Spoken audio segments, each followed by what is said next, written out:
Humanianity, a new religious call. Humanianity, religion for us all. Humanity, now we all can see. Humanity, how much better we can be.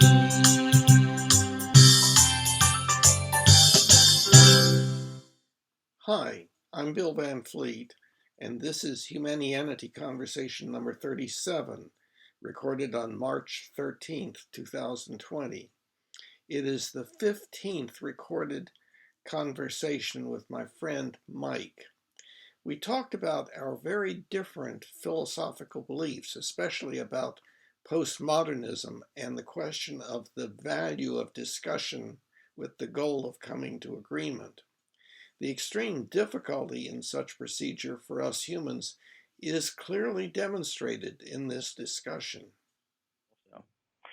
So, what were we talking about last time? Yes, we were having difficulty coming to agreement about agreement and postmodernism and right, and existential beliefs, and I think we were segueing into ethical beliefs, and we were going to tackle that one here, unless you want to talk about something else. No, but I do kind of wonder. We need to figure out the best way to segue into it. I think it might be a good idea to see if we can find what the most fundamental thing is that we have divergent opinions about. And I think I would say I could encapsulate. This might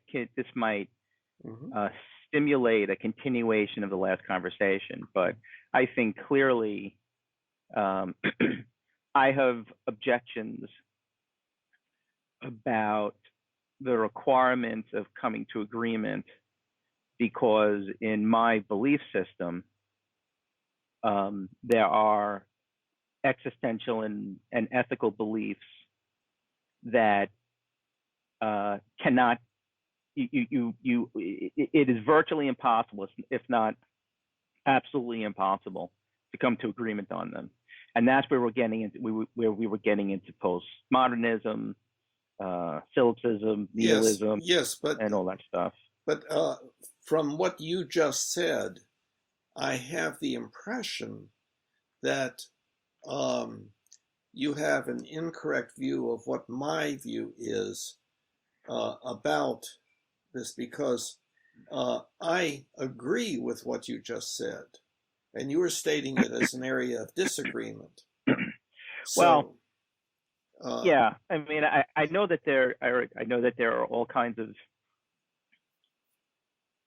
stipulations in that, in the statement about coming to agreement, and the need to come to agreement within certain time constraints, and if the agreement, if the subject matter you're trying to come to agreement to involves PSDED, or pain, suffering, early death, and joy, contentment, and whatnot. And I think, however, even within those constraints, that there are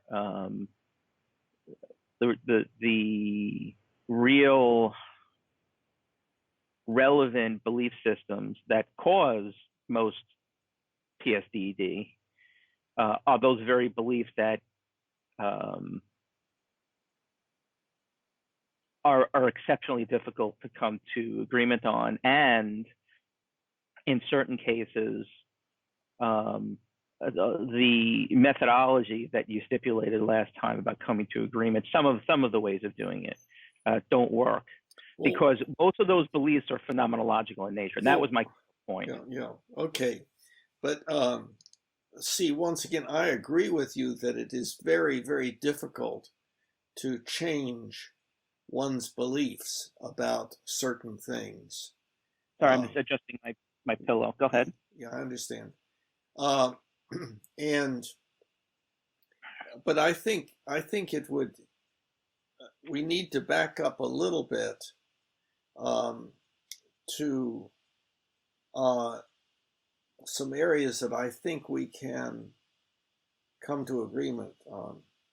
Uh, would we both agree that there are some things, in fact, lots of things, that we humans do that cause us pain, suffering, disability, and early death, Sure. and that reduce our ability to have joy, contentment, and appreciation? Yeah, So, sure. okay. Well done. So it would be good if we could stop doing those things. And people do make choices um, all the time that either are pretty favorable or pretty unfavorable to producing the best quality life. Uh, Quality of life, I'm referring to pain, suffering, disability, and early death, keeping that as low as possible, and joy, contentment, appreciation as much as possible. Recognizing that we will never be without some PSDED and so forth, and that life is difficult. But um, so first and foremost, uh, if we were to stop doing some things that we naturally do, that would make life better. It would be consistent with the Humanian ultimate ethical principle. Sure. Okay. Yeah.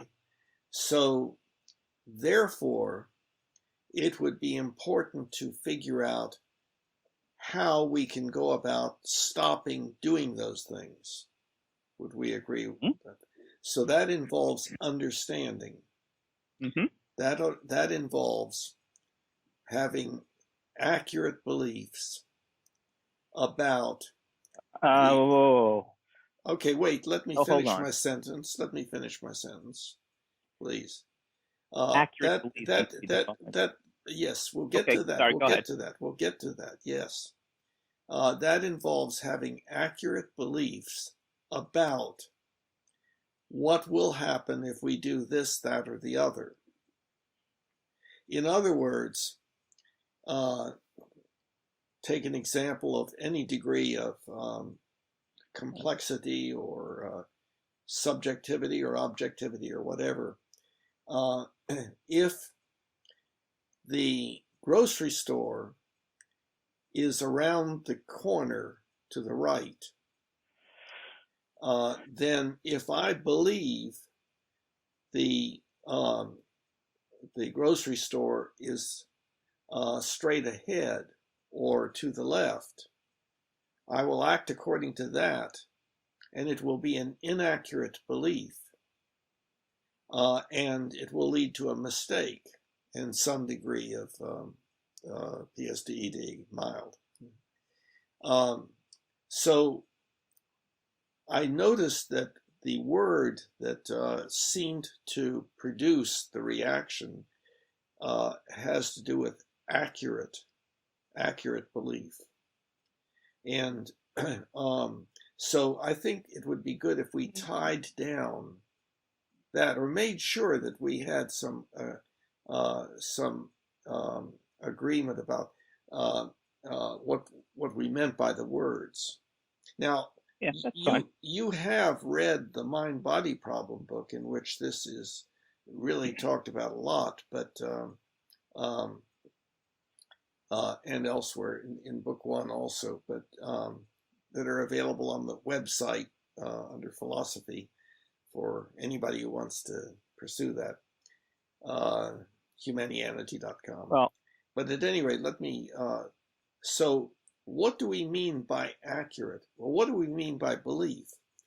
What we're saying is our belief is a model of reality. And that's a pretty important concept. And it might be good to spend a little bit of time on this. because the word reality is used in all different ways. And in postmodernism, it is used in a particularly, I would say, destructive way. But we'd have to get to that much later.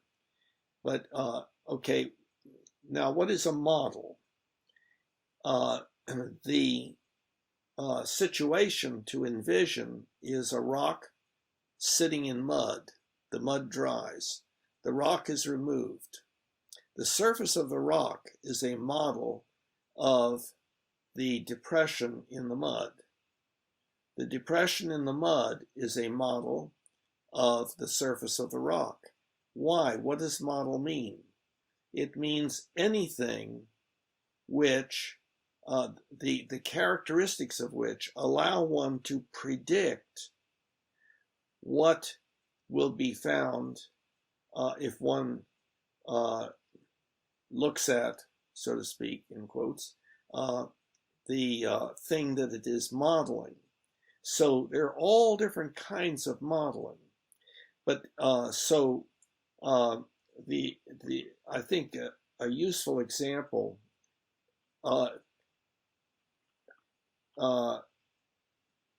is, I'm thinking about several things, but let's take that we have 2 or 3 people looking at some object that's sitting on the table in front of them. They're looking at it from different perspectives. Each person, we assume, has a subjective experience. You've sunk way down out of the picture there. Yep, I had to lift my computer up for a minute. Go ahead. Yeah, okay. Each person has a different subjective experience of that object. So their experience of the object, their perception of it, is not the object. It's a model of the object. And so each person's model of the object at that point in time, their perception of it, if we're talking about the perception being a model, that perception is a little bit different, but it allows a person to predict what will happen if in their subjective realm they reach for the object and do something with it and so on. So if we assume that there is an object, quote, in reality, then one's perception of it is a model of it. And we can also say that one's beliefs about that object are models of the object. But they are only models of the object. So we can now take the object and just call that anything that is reality. Then our perceptions are models of reality. And our beliefs are models of reality. They are not reality. But if those models are accurate, they allow us to predict what will happen if we do this, that, or the other. So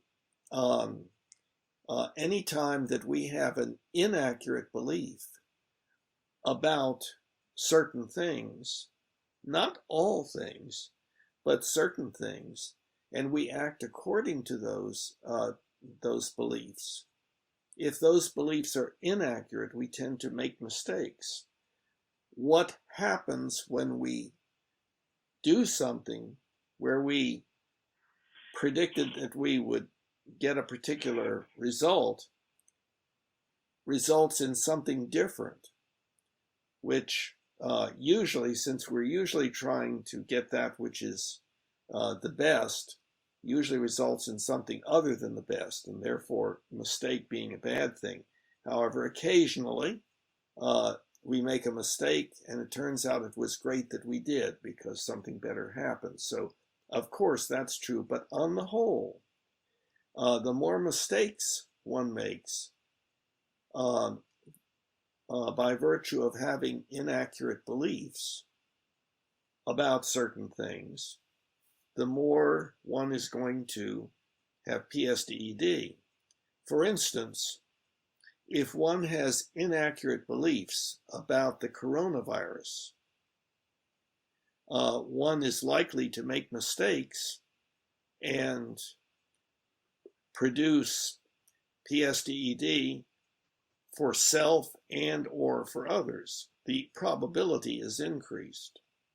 Now, anything that I have said there, does that not seem right? Yes. Okay. Okay, let's. So we talked about this last time with regards to the example of going to the moon and the accuracy of beliefs of, Newton, for example. And I think the same thing with coronavirus. I mean, the coronavirus and that type of, I'm going to call it existential belief, are not exemplative for the common beliefs that are involved in PSDED on a societal level. The kind of beliefs we're talking about are beliefs of what's going to happen when I go to heaven, what's going to happen to you if you don't believe what I believe, what's going to happen if you have an abortion. Yes. Those kinds of things. Okay. See, those types of wait, let me finish. And those types of beliefs are what I feel like you're using a very reductionist way of understanding beliefs and judging them accurate or not. And I think those types of beliefs, like I just gave examples of, you cannot use any kind of reductionism to evaluate their accuracy because they are not objects that exist in reality. The idea that there is no, and this kind of goes back to, I don't know, Plato and ancient Greece, there is no form somewhere of the belief, the accuracy of the belief of whether or not abortion is morally good or not. See, it's just there is nothing you can do to compare whether two people having different beliefs on that subject, if one is accurate or not. Okay, Mike. See, yes, I agree with most everything you're saying. Implied in what you're saying is that I have some kind of different belief about things. And okay, I used the example of getting our men back from the moon and it requiring accurate beliefs. I understand that is a very unusual set of circumstances, but it is true that if we believed in Newtonian physics, then we would not get, as opposed to relativity, we would not get our men back from the moon. But leaving that aside, of course, that's way out. But what about the grocery store? What about almost everything that we do on a moment-by-moment basis? When you put a bottle to your mouth and lean back and so forth, you are believing that you're going to have a certain kind of experience. And lo and behold, you do. So that is an accurate belief as to what's going to happen when you do that. So are we shifting the discussion away from the necessity of coming to agreement to just an examination of more like the mind-body problem topic? No. If that's what we're talking about, then I absolutely agree with what you're saying. No. I'm not shifting it away. I think these are very fundamental issues, and if we don't make some progress in this area, then what will happen is what happened just a little bit ago, where you went on talking about all sorts of things having to do with belief, in abortion and ethical beliefs and stuff like that, where I was saying, okay, he is presenting this as something that he disagrees with, but it's something I agree with. So Except, if you're going to talk about that outside, I jumped the gun and I related to what you're saying with this idea of coming to agreement. But you're right, you didn't say anything about agreement. So yes, of course, I definitely agree that in that that postulate in the mind-body problem that you just described about the importance of judging the accuracy of the model you have in your head about what's going to happen. For example, going to the grocery store or dealing with the coronavirus. That's correct. okay, so let's try to formulate this and make sure that we agree that we have all sorts of beliefs. Some of those beliefs do not have a particular impact on what we do, on what we say or do. They may have some impact on how we feel, but most of our beliefs, the vast amount of our beliefs, no, I've got to erase that.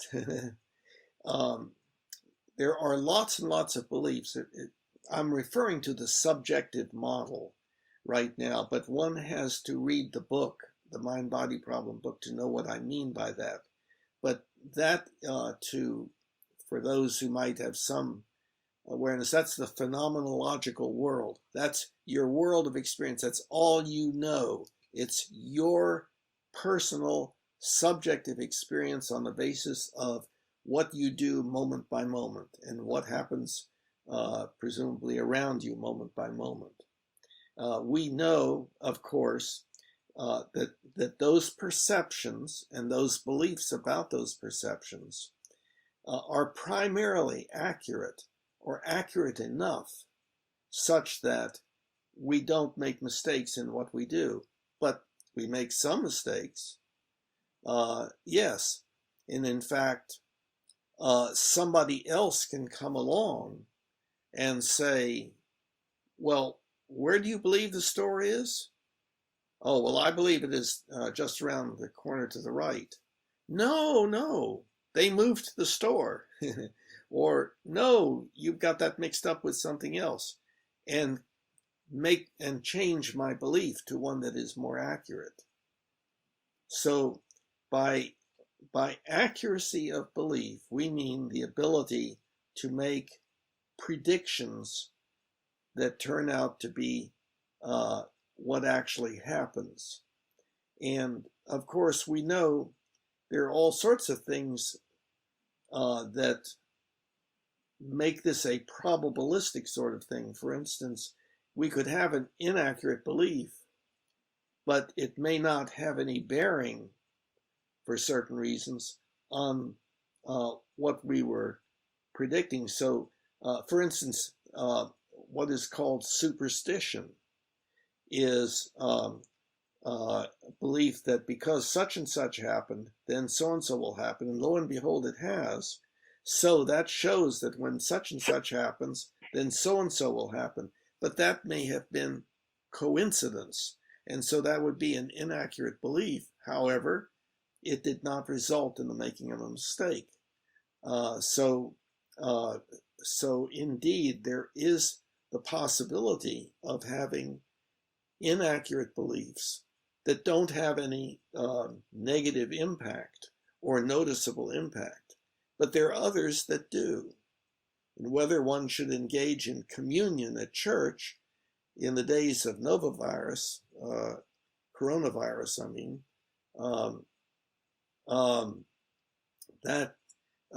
that would be an example where accuracy of belief, has some predictable negative consequences, inaccurate belief in that area. And there are all sorts of inaccurate beliefs that people can have about lifestyle that have an effect on how long they live. There are all sorts of beliefs that people have about what certain other people are like because they're not in one's own tribe and so forth. And we know that those inaccurate beliefs lead to, and beliefs like they have it in for us and so on. So we've got to go and exterminate them before they do it to us and so forth. Those kinds of inaccurate beliefs lead to much PSDED, pain, suffering, disability, and early death. So, so a very fundamental primary kind of concept is belief and accuracy of belief. Now, as you have mentioned earlier, we have talked about there being two different kinds of belief. Now, actually, it gets more complex than that when you get down a little bit deeper into it. But the two different kinds are existential beliefs, which are the beliefs that I have been talking about here. They are the ises, the r's. They are the philosophers, have referred to them as is and ought. And ought would be the ethical belief, what ought to be done. So there are some other things to consider when talking about ethical beliefs, but just talking about existential beliefs, about what exists and how it works, beliefs about existence, some inaccurate beliefs never make a difference. For one thing, a person may have an inaccurate belief, but never have a situation in which that belief would be important in taking action. In other words, that one may have a belief that it's okay to ingest this particular substance, and that could be a highly inaccurate belief, but if they never ingest it, they never find out that it was inaccurate, and so on. So accurate beliefs allow for accurate predictions as to what will happen, and those predictions as to what will happen are existential beliefs. So we're talking about the brain's modeling, or the mind's modeling of, quote, reality. And you remember the metaphoric picture in the Mind-Body Problem book of the contest where there's this curtain and behind it is reality. And there's a contest to see who can say what it is most like, not what it is, but what it is most like.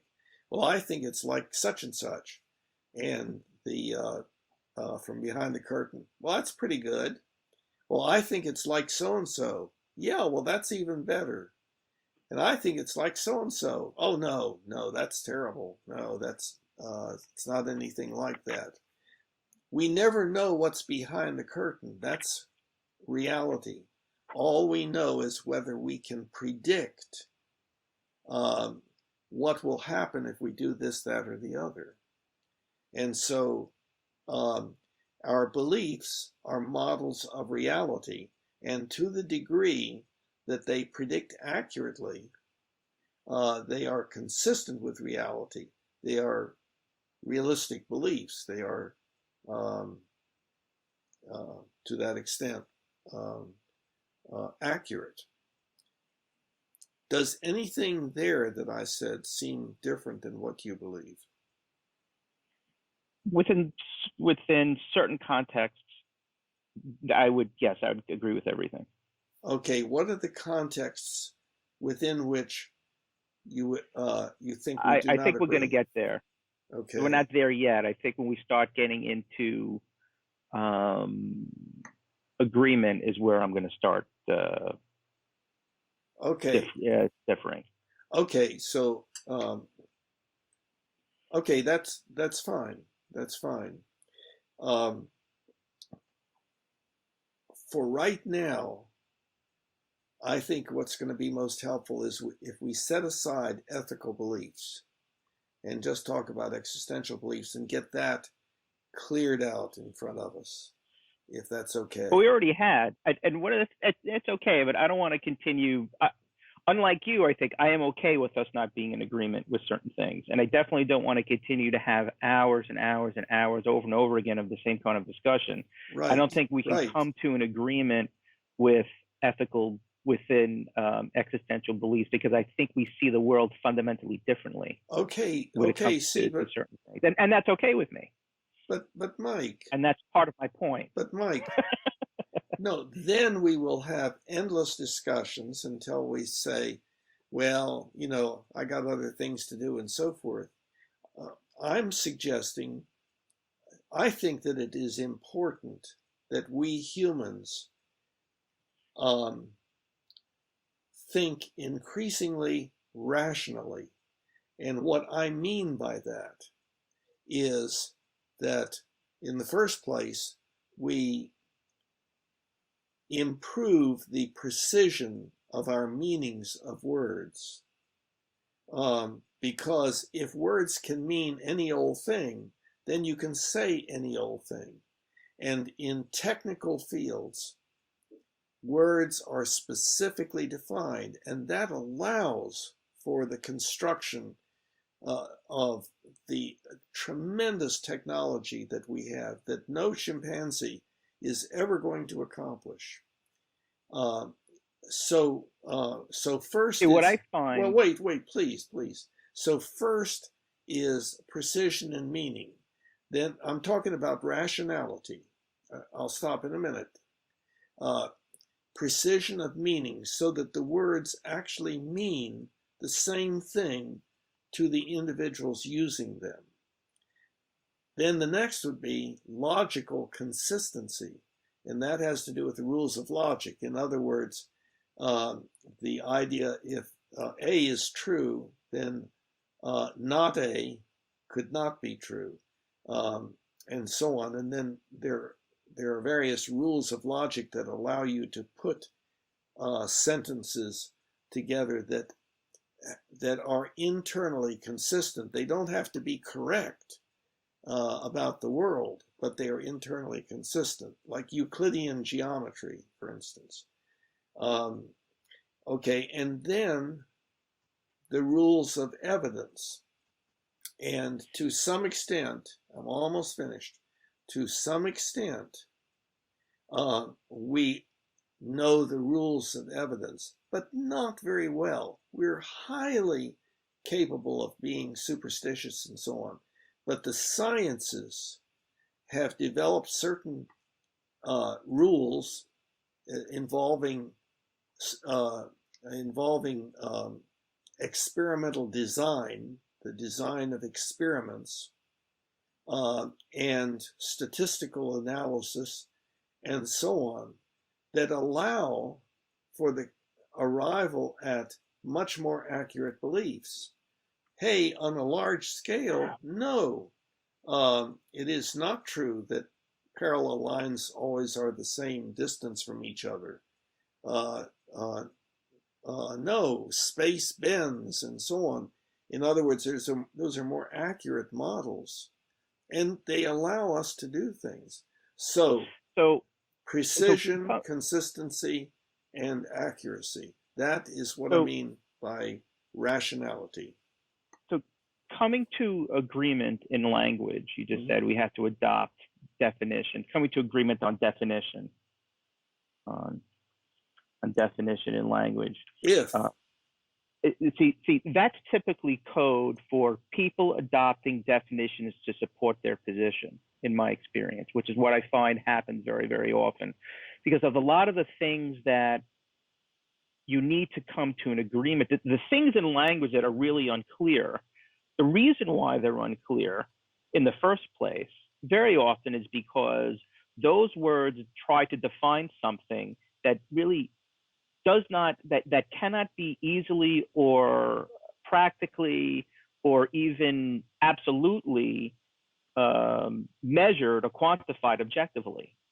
They just don't exist objectively, which is why you cannot come to agreement.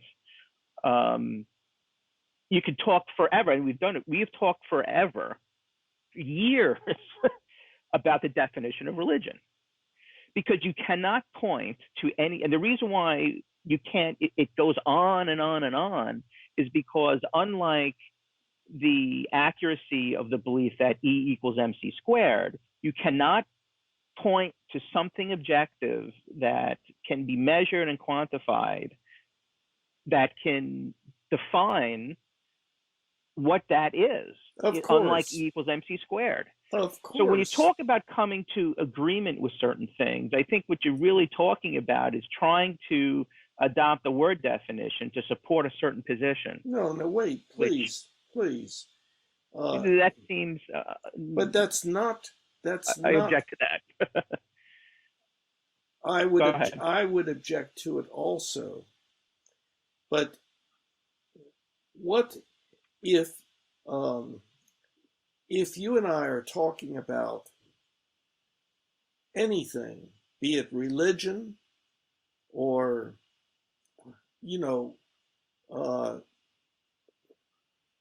the building of houses or whatever it might be, if we are using words that have different meanings and we don't realize that, then we will misunderstand each other, and we of course will talk endlessly without getting anywhere. I'm not. Hold it. Bill, you said wait all the time. You have been talking so often during this conversation. Please allow me some time to talk. I don't want to have these discussions if they're going to be more lectures than discussions. I'd like them to be discussions. So I've let you talk for a lot. Now it's my turn. You haven't talked about, you're talking about coming to an agreement. You said coming to an agreement in the definition of language. Coming to an agreement with the definition of language means that the way you define, you said that what's important is coming to an agreement when the two people are in discussion about the definition of a certain word or language. And you've defined in the previous discussion what you meant by agreement. There are 4 points. I agree with you that there should be some kind of communication about what I mean when I say X and what you mean when you say X. But you're stipulating the need to come to an agreement in the definition. And no. I see where the problem is. Go ahead. I think that implied in what you were saying was that there is presumably an appropriate definition, and that we just have to state what we think it is. And one of us may be right that is the definition, and another wrong. No, a definition is just an agreed upon meaning for a word, and there can be all sorts of meanings for any specific word. Take religion.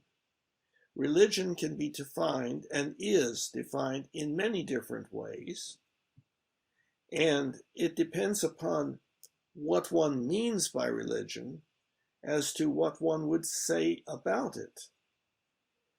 But if people do not realize that they are using different meanings for the same word in their discussion, then they can't understand why they can't agree with each other. And then the postmodern solution is to say, well, there's no objective truth, so let's just go have a beer. Yeah, see, I think that's accurate. Because think it's what? But I think what you just stated as an aside about postmodernism is accurate for most of the beliefs and perspectives, existential or ethical, involved in PSDED. Now, let's try to come to an agreement on the definition of, and again, I'm not talking about accuracy or not.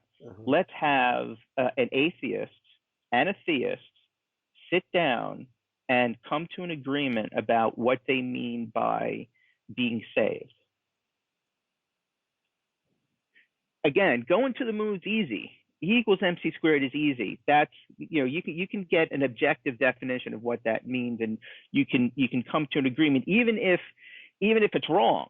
You can still have two people come to agreement. But when you have two people sitting down with diametrically opposed perspectives about everything, no, I don't think it's possible for you to even adopt a definition. See, I don't understand. You're speaking as if I would disagree about that.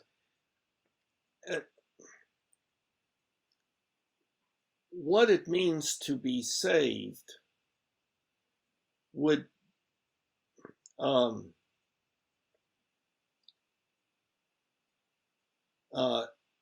have a certain meaning in a certain religious denomination, let's say. Now, I realize within any denomination there's going to be multiplicity of beliefs and so forth that are not necessarily acknowledged. I understand that.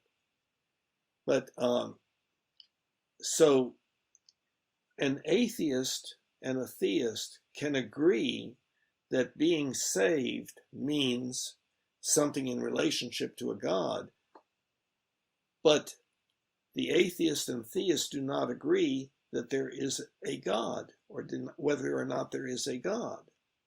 Well, so can they? Sure, they can. No, they cannot come to they are not in agreement. A theist believes that there is a sentient entity watching us humans, or something like that. An atheist believes that there is not such an entity. What you said, that your first part of your statement, where it is possible, of course, for an atheist and a theist to sit down and say, in the context of the conversation, being saved means whether or not Christ, kind of saves you. Mm-hmm. Yeah, of course, two people can come. Yeah, you can come to agreement in definition about that. Yes. But again, and I think we're spending an awful lot of time in this, and you're selecting examples and situations that are not representative and analogous to the actual situations that are involved in PSDED. So when you come to a situation that does involve PSDED, which is when I should shoot the non-believer in the head because he doesn't believe certain things, okay, that's when coming to an agreement really breaks down, and agreeing in language starts to really break down. Because yes, that's the. You keep saying Mike, yes, but Mike, you're shifting positions completely from last time, which I have notes on. Mike, or you maybe you did change positions and you haven't told me, but that has not been your stated position for years. See, the problem is there are some things that you say, and then more things that you say, and more things that you say, where it's not things I would disagree with, but they don't address something more basic. And I wish that we could stop at that point. So would I. Stop at that point and clarify that and make some progress there. Otherwise, it's you recite your poetry and I recite mine. And yeah, your poetry sounds pretty good. Well, Bill, yours does too, except that this poem doesn't really.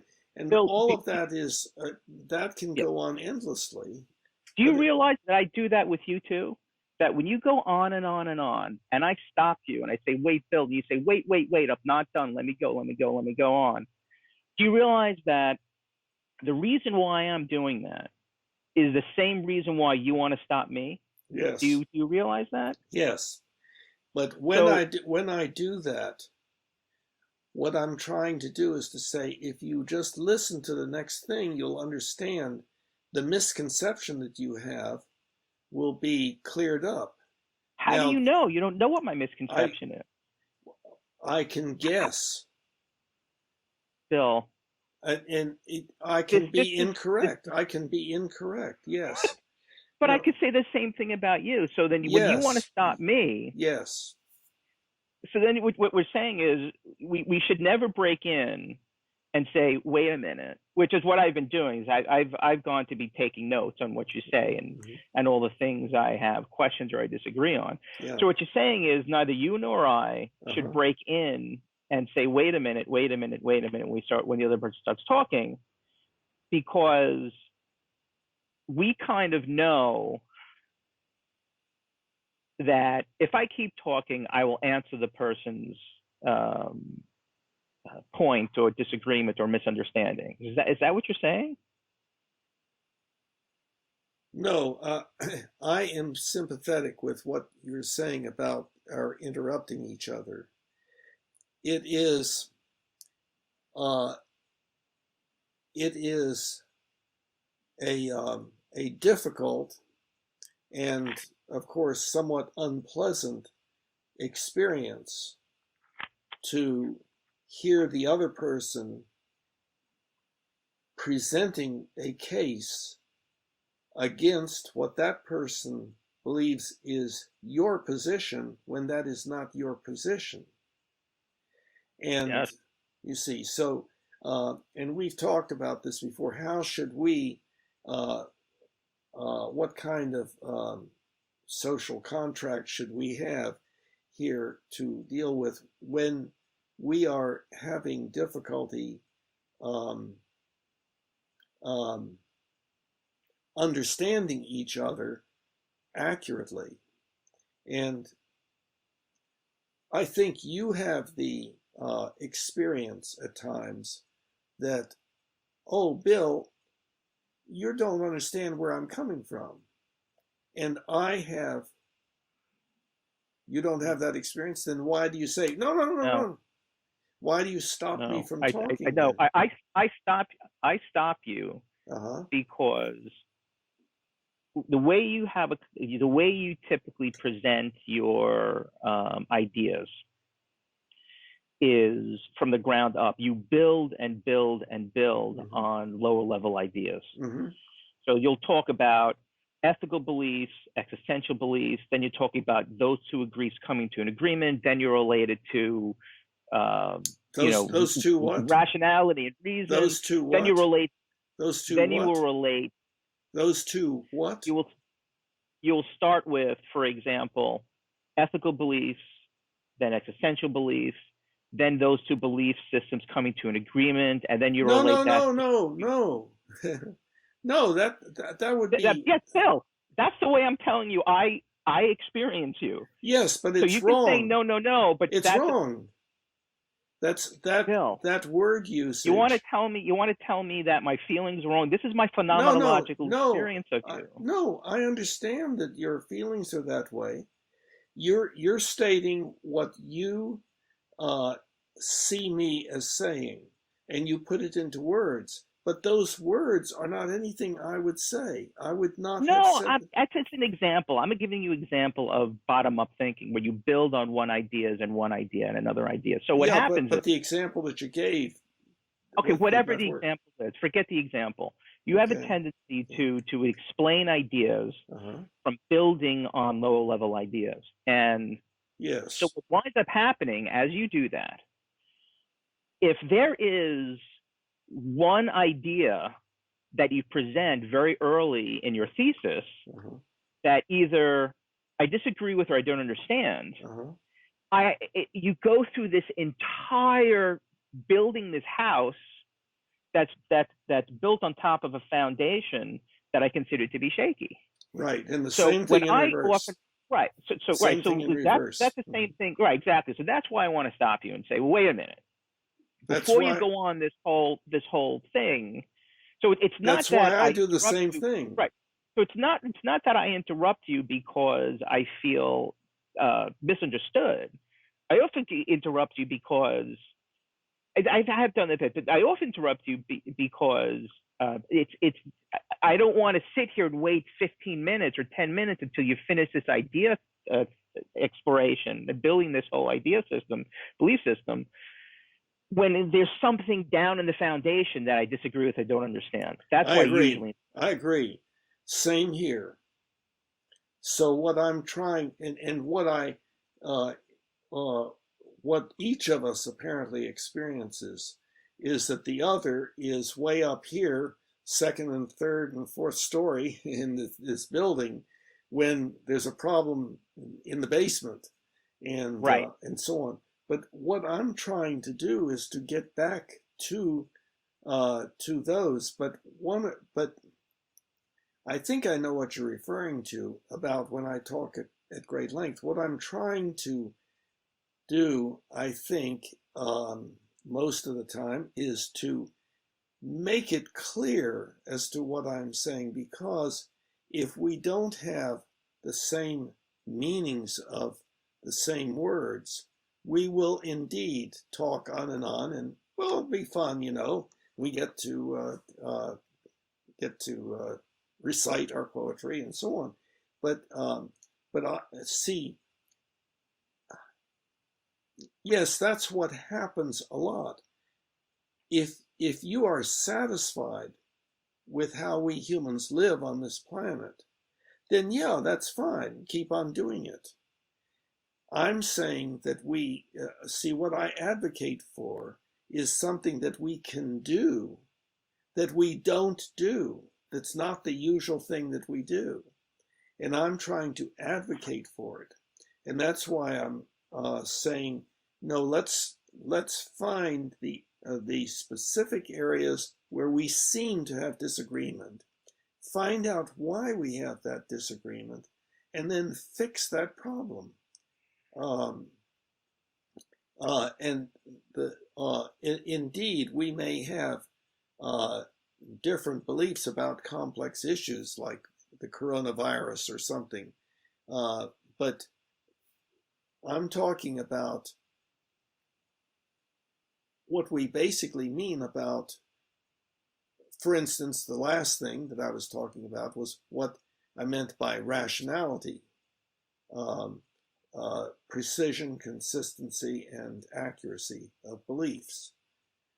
Precision having to do with precise definition, um, consistency having to do with logical consistency, and accuracy having to do with meeting the rules of evidence that prevent us from having superstition, essentially.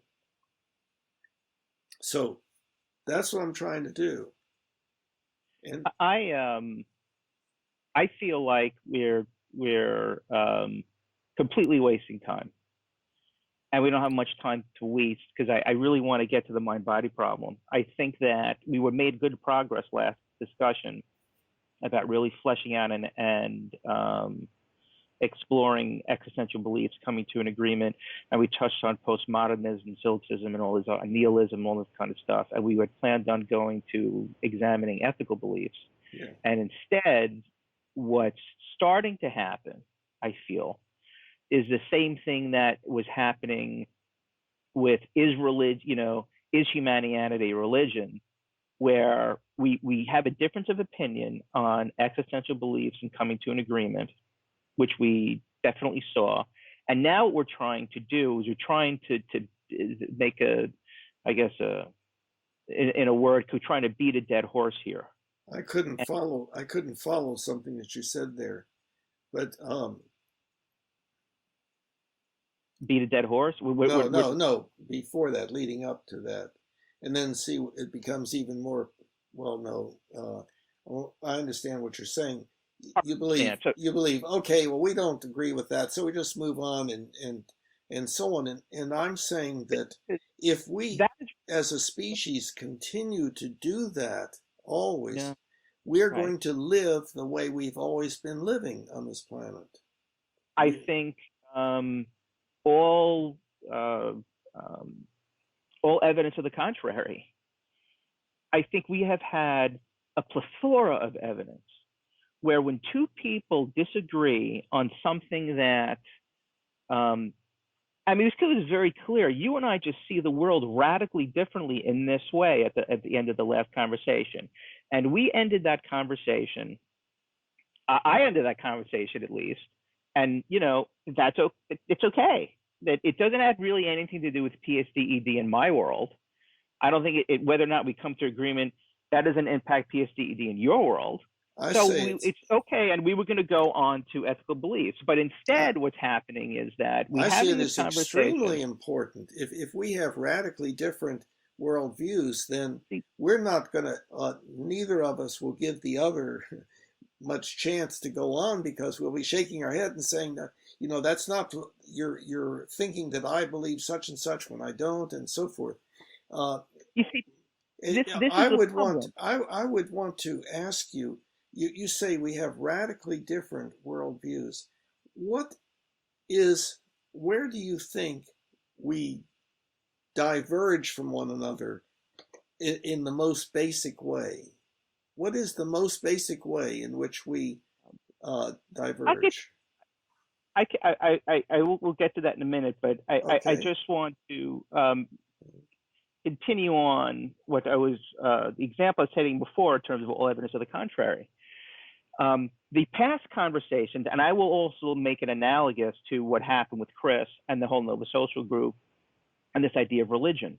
For a while there, when the attitude was live and let live, we were able to sit down together, and we were to sit down with Chris, and we were able to agree to disagree and move on. Right. But and then during the issue of religion, it was pressing again and again and again. And Chris warned you. He said, if you continue to do this, I'm walking. It hurts me. It bothers me. Stop. And the need to come to an agreement on this topic continued. And what it appears is it lacks respect for Chris's perspective. And that's what's happening here. Mike, I understand, Bill, let me finish. I understand from your perspective, you're it's important. portraying me as behaving in a certain way. I do not believe that I behaved in that way. Now, you are lacking respect. See, you're portraying me as being very socially inappropriate, but you were not there. You were there once, I I was think. absolutely there. I was there for many of those conversations, and I saw all those emails that Chris wrote you about religion and everything. But in any case, let's just fine. I wasn't part Okay, of so we that had situation. divergent So we had divergent beliefs. Yes. Yes. Yeah, it's the fact that So you're saying that people should not try to continue to. Let me go back into what's happening here. I understand it's important for you to come to an agreement, and I respect that. But you need to respect the fact that I don't agree. I understand that you don't. This is an example of why the thesis of coming to an agreement all the time, and that would decrease PSDED, is wrong. But Coming to an Mike, agreement in this is increasing my PSDED. And it had for Chris. That's why he left. Okay, what you're talking about is the changing of belief is sometimes, quote, painful, because it's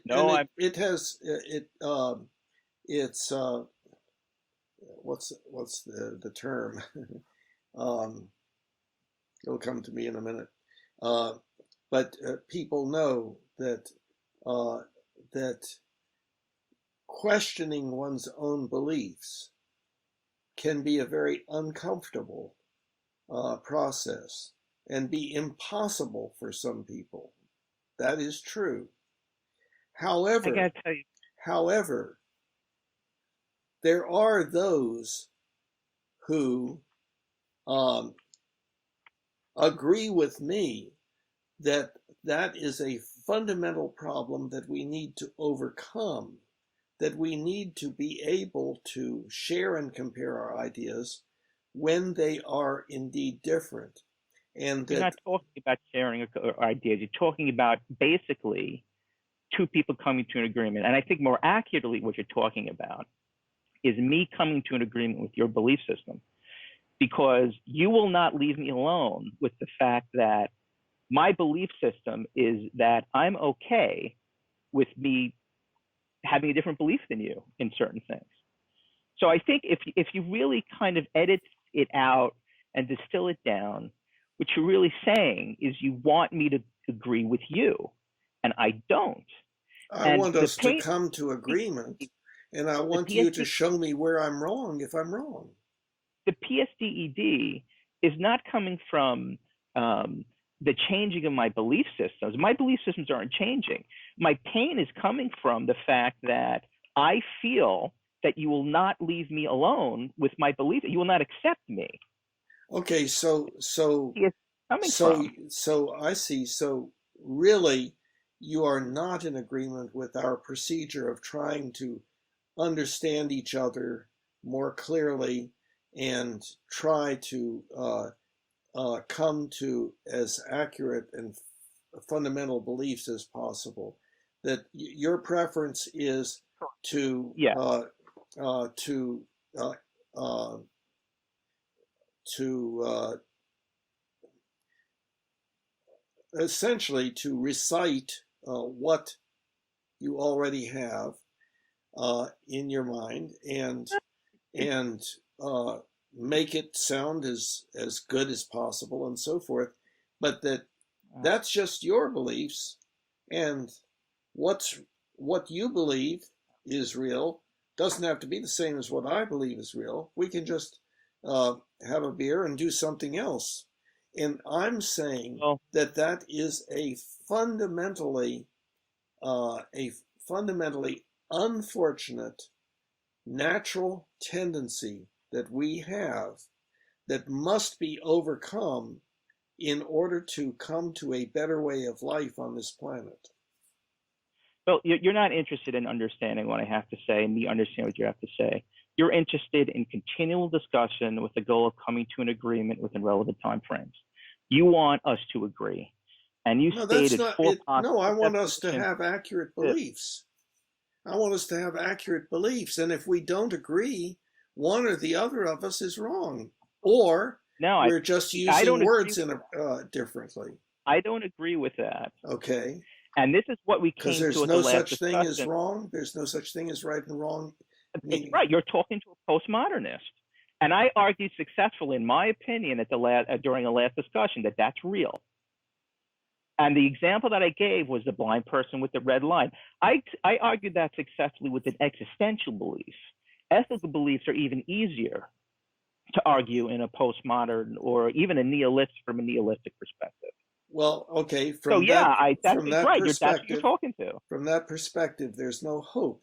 We will always be the way that we've always been. Oh, We will all just right. go on fighting each other, killing each other, No, uh, Bill. What makes not fighting empathizing happen with each is other. what's fighting. What the reason why, and we could almost make a mini analogous to what's happening here. We are Uh, fighting, uh, and we are fighting because one of these people are trying to force agreement on the other. Now, your thesis fails over and over again. And I would propose it failed with the Nova Social Group, Chris. It's failing with me. This idea of coming to an agreement does not work with Mike, all beliefs. Mike, when you bring in the personal things, when you portray me as behaving a certain way, I do not agree with that portrayal. I do not believe that I've been socially inappropriate. Do I believe that I have had different beliefs than these other people? Yes, that's right. And do I agree that that can produce problems because people do not want to change their beliefs? Yes, I agree with that. My hope is that in my discussion with you that we can get over that and that you will have the same interest that I do in really examining your own beliefs about things, especially where you and I disagree, because then we can become wiser if we find out why we disagree and what is needed to come to agreement. Even though if we came to agreement, we could still be wrong and need to challenge what we had arrived at later. Why So are you if shaking that, your head? Why? yeah, because maybe we shouldn't have these discussions because if that is how we are going to examine our belief systems through the crucible of trying to come to an agreement, then that's hopeless. No, okay. Let's put it this way. What I'm asking you to do is to show me where I go wrong. And what I'm saying is that, just how I explain this in a way that is accurate in a way you'll accept. And what I'm saying is that the phenomenological experience of the world leads me to have a belief that we examined during the last discussion. What? That we discussed we kind of fleshed out during our last discussion. Okay. That leads me to believe there are beliefs that you and I have where it is impossible to come to an agreement because currently.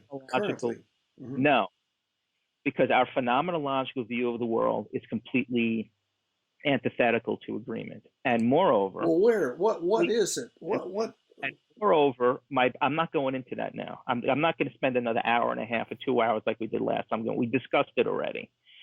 So I don't. Maybe you don't remember. You could watch the video. We discussed this already. So I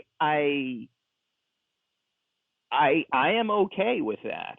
But if you're not, I understand that. But I don't want to have 2-hour conversations where like we did about religion anymore, where we flush about same thing. Is the idea of religion again and again for 4 hours, 6 hours, 8 hours. But after 2 or 3 hours of it, I kind of contain myself, we're not going to come to agreement on this, and it's okay. But that's way up here.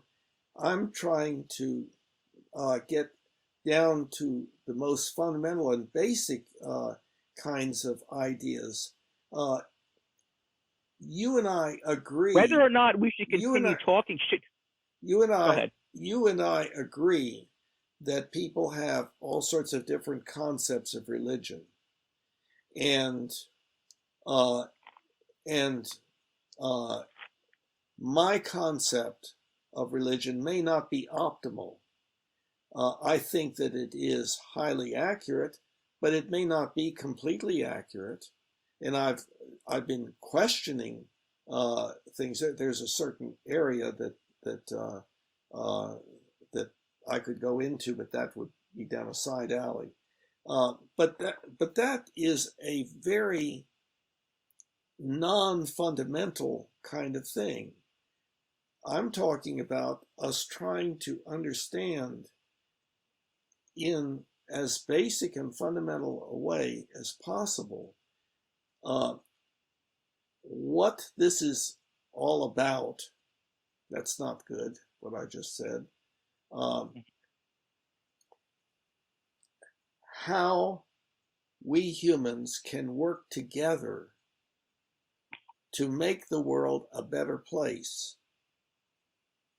And to work together means a certain amount of agreement. It does not mean 100% agreement. So I'm not saying that. But if we can't agree to anything, we die. We have to agree on some things in order to feed ourselves, because everything that we do involves other people. It involves cooperation. This does not seem to be what you're practicing here. The idea of that we have to agree in part, that there are parts where we can disagree with. We went through this in the last discussion where we agree with some things, we disagreed with others. I was okay with the level of agreement. I think what you're looking for is strong agreement. You're defining agreement as we both believe in X. I agree with you. The person wants me to do X, or I agree to do that. That's your definition of agreement. And I think that's what you're trying to come to. And that's something that, doesn't seem to be what you're practicing here. Agreement is a tool to accomplish something, to accomplish having as accurate beliefs as possible so that one doesn't keep making mistakes that cause PSDED. I think that if we look at the data, Uh-huh. I think that the belief to always try to come to agreement has caused PSDED way more. Just with us, and I could argue with other people that I've seen that we view on mutual acquaintances, than just live and let live. So you're perceiving this as you're a perceiving this as kind of like a struggle for dominance. You're perceiving me as wanting to make you submit to my beliefs. Absolutely. Golly. You want me to agree. Firstly, you want me to agree with your thesis that coming to an agreement. Well, let's listen. We already talked about that last time. You're wanting me to come to you're wanting me to agree with you about what you say. Let's just leave it at that. When I don't, this is my experience. And when I don't, there's a dominance thing happening. No, I don't want you to do that. I want if you don't agree with me, I want you to let me know what you don't agree with and why. To what end? To the end that either I realize the mistake I'm making, or I can see something and convey to you a mistake that you're making. And isn't it okay that we can make mistakes? No, because again, I think we talked about this last time, because the things to which we are talking about, okay, there are certain beliefs that you cannot come to an agreement with. But even beyond that, I agree. Let's just put that. We talked about that. Let's just put that to the side. However, in practice, from a utilitarian perspective, if two people are when you and I are having a conversation, and I say something for the 20th time, and you respond with the same response that you have for the 20th time, and we go through the same discussion again. Firstly, the utility in that, in terms of understanding each other and examining our beliefs, is not there. I agree. It's different. I agree. If in our conversations we would have, you would say to me, I would say something to you, and you would say something to me.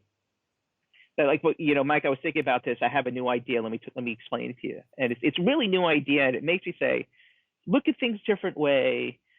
Bring up new ideas. Make me think in ways I hadn't thought before. It's different. But that's not what's happening here. No, but Mike, I agree with you that just having the same discussion over and over is not accomplishing something. I think, other than maybe that we get to, talk and be listened to and so on. But see, I'm concerned about the way we humans live our lives on this planet.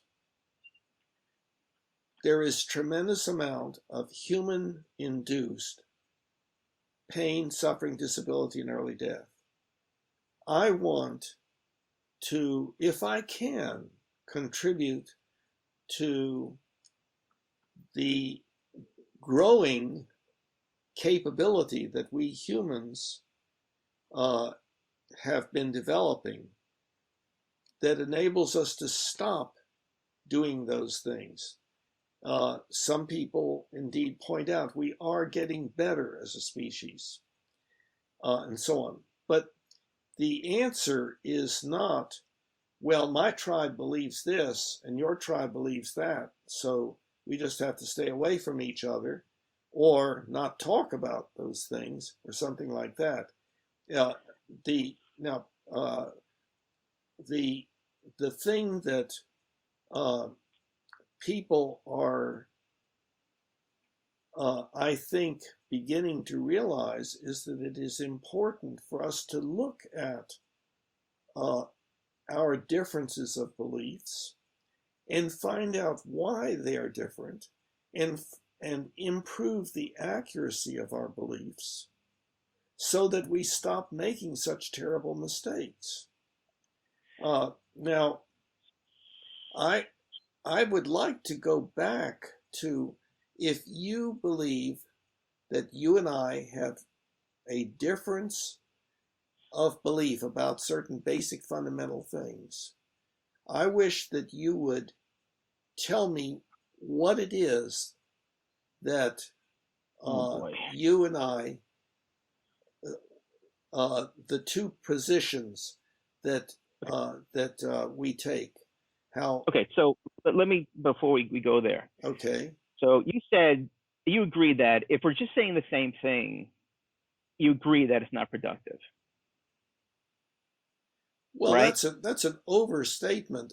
I think sometimes Oh, you had said that to me. You said I agree. sometimes the repetition, it becomes clearer. See, my brain pathways behave in certain ways, and yours behave in certain different ways, and they don't just all of a sudden change. It is a difficult process for you and for me and for everybody. So if at a certain point saying the same thing is non-productive, then the optimal course of action would be to stop talking. Because No, if you continue no, to say this, for me it is. I mean, because if you continue to say the no. same thing, it's a complete waste of time. But And I'd rather go on to other subjects where no, I okay. could explore and maybe modify and my beliefs and come to agreement, let's There's say, a third alternative, which is that instead of just saying the same thing over and over again and saying we disagree, or talking about the weather or something else, the third possibility is to take a look at, well, what do we basically disagree with? Go down as fundamental as possible and find out where we diverge in our beliefs. And that was what I was attempting to do earlier in this discussion. And you're shaking you your have head. done that, because we have done that on other So, topics so many times. And it is such an unbelievable waste of time, of my time, at least. It never, there is never really new information that is postulated. It's just a more detailed examination of what's already been said. well, And could you say what the most basic thing is that we disagree about?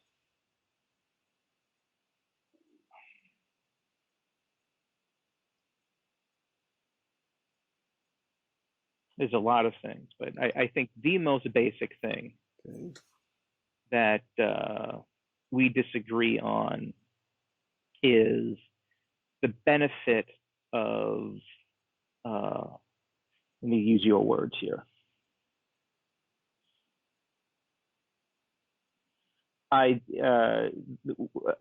disagree on the statement that we should have continual discussion with the goal of coming to an agreement within relevant time frames when the discussion involves PSDED. That's not exactly what I would say. Well, that's exactly what you said. I wrote it down. These are my notes from 228 discussion. I haven't had a page of them. Yeah, I know, but maybe we talked about that. Okay, then I could have misspoken, or there could be some error in transcription. But let's just say that. But it was close. It was close. I understood what you were saying. I just would not say it exactly that way. But So okay, let me see. What you're saying is that with regard to this issue that I will state, we have different or opposite beliefs.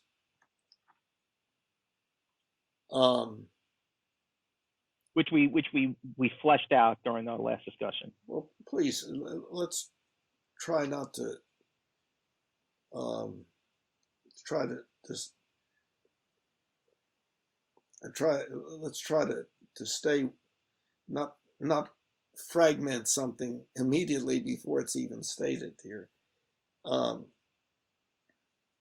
So the disagreement that we have is that I believe that there is value in continuing discussion in which there is difference of belief,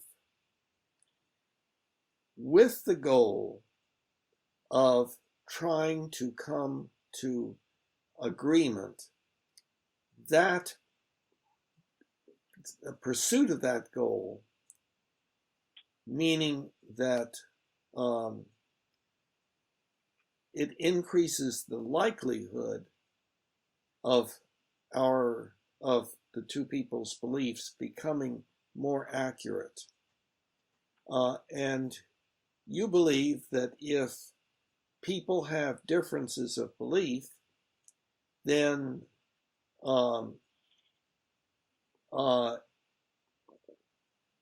especially if the belief seems strongly held by both, that it's better for them not to talk about those things, at least beyond a certain point, because in your mind it becomes an issue of dominant submission, that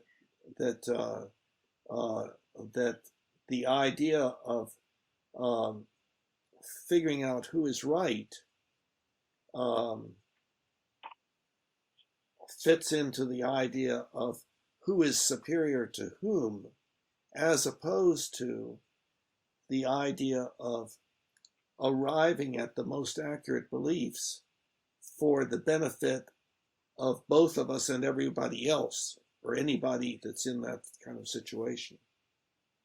Am I right? You need to say that again. Just okay, I'll write try that down. Continue. Okay, I'll distill try it a little bit. Yeah, I'll try to do that. It's hard to construct. Yeah, I'll write it down as we go. One of the problems is the fewer the words, the more there's a tendency toward oversimplification and lack of recognition that there are that there are considerations, that things to take into consideration, and so on. Just as an example of that,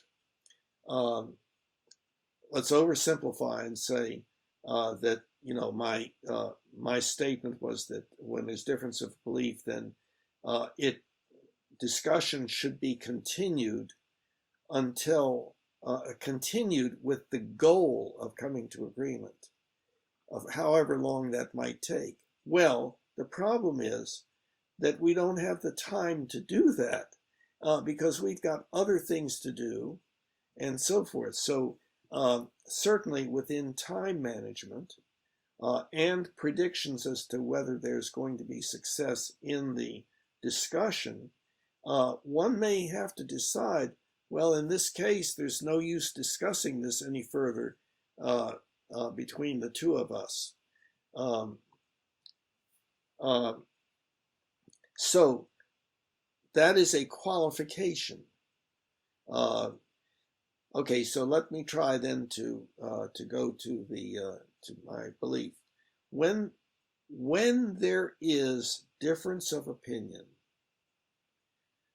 about issues that have to do with the quality of our lives, our own, each other, the world, and so forth, i.e., whether if one is right, then doing what the other believes is right will lead to pain, suffering, disability, and early death, or vice versa. When so any uh, difference of opinion about that which has some effect on quality of life, JCA, PSDED, then the optimal thing is within the constraints of time management. We've all got lots of things to do. And our predictions as to how it is likely to go. The ideal thing is to discuss that for however long it takes to come to agreement. And it may then turn out that one person was right and the other wrong, or that both people were wrong, or that both people were right, but they were using words with different meanings, and so it seemed like they were wrong. But that for us to become drastically better than we have ever been on this planet, and our lives are pretty darn bad. I mean, what we do to ourselves and each other and the planet is pretty bad, unless you say, well, that's just the way things are. That's just, so you just have to accept that. If it is possible that we humans can become far better than we have ever been, we've got to do something different. And this is one of the basic things that would be different. Okay. Yeah, that's the basis. I completely disagree with that statement. Which part? Almost all of it. Really? Okay. Would you explain? And that's probably the fundamental. And I think I will explain. Okay. And you had said something at the last discussion, mm-hmm. which I completely agreed with. You modified this at one point, and you said, well, the kind of like, you didn't really say this, but you insinuated the goal of the agreement is to continue the discussion to improve understanding. So the goal wasn't really to come to an agreement. But then you said, how do you know when your understandings are accurate? You have to come to an agreement. But anyway, let me explain. So this is my belief. And I'm going to try to use your own words and kind of modify it. So when there is a difference of belief about issues that have to do with qualities of our lives, PSDED, JCA, for everyone in society, mm-hmm. discussion should be continued with the goal of increased understanding, however long that might take, within relevant time constraints. Period. Agreement should be taken. For me, agreement is taken out of that. I should always talk with you when the talk is, actually, let me modify that. It's productive. To continue to talk about the same thing is, and using this, that's completely unproductive. That at a certain point, yeah, I think maybe just take out the word agreement. That might be, yes, might be okay. I understand that word is a problem for us, namely that we have different reactions to it. I think it has something to do with your not having a clear picture of what I mean. Now, yes, I gave the 4 definitions of agreement last time, but that's not the area where the disagreement comes in.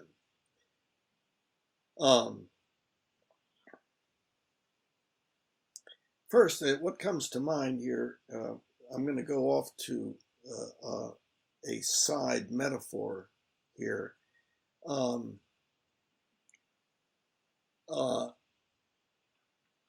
Take anything that we humans are trying to do, like prevent or cure the coronavirus, or get to the moon or back, or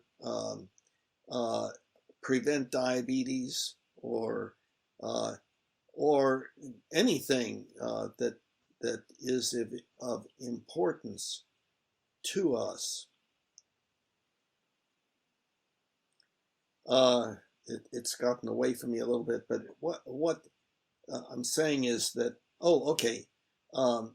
that what we have come to believe is that our sciences have developed the techniques of arriving at increasingly accurate beliefs. And before you go on that, well, please, I'm sorry. wait, Before you go on please. that, I can't because I need to I need to I need to state what my beliefs are because I just wrote it down. So I didn't state all of it yet Okay. because this is an important addition. Okay, but I was about to. All right, I'll do it after. Go ahead. Go ahead. Well, now I think it's kind of all erased. All Let right, me see if I'm I can sorry. recapture it. Go ahead. The sciences have developed the methods of arriving at much more accurate beliefs about things than normal mental behavior and interpersonal behavior that we as a species and chimpanzees and bonobos and so on normally engage in. So the sciences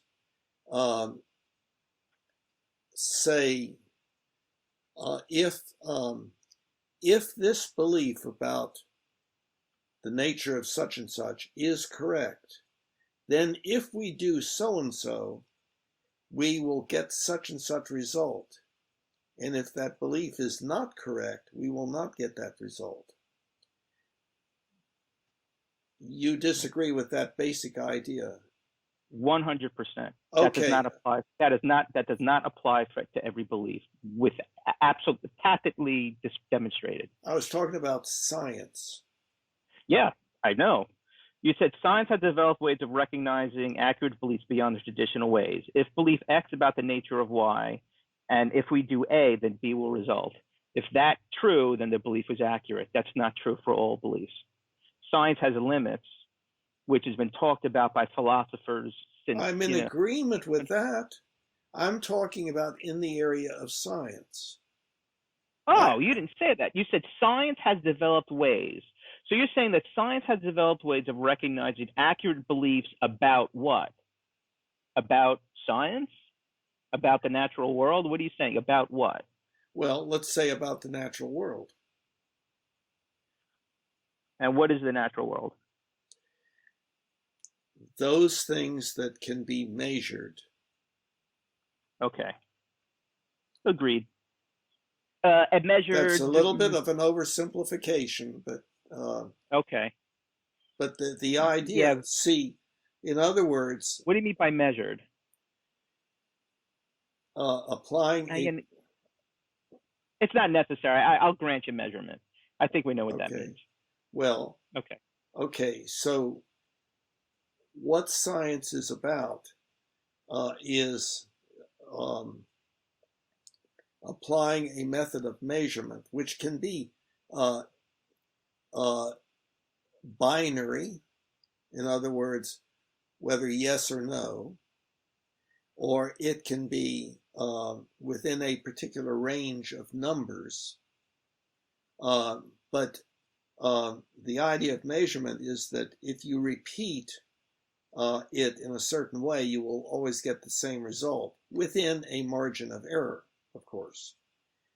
So, we deal with improbabilities and inabilities to have precise divisions of reality and stuff like that. So, but at any rate, the idea in our scientific procedures is if we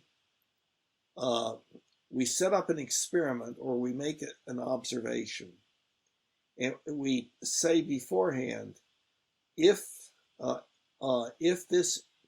what we think is so, then we will get such and such result.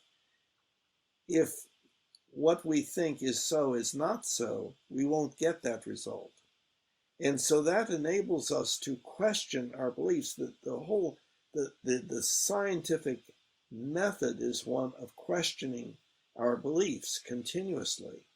subjecting them to measurement and the results of measurement to see whether uh, uh, uh, whether our beliefs are accurate or not, can lead to accurate predictions, and therefore, if we make use of those beliefs, we won't make mistakes with adverse consequences occurring.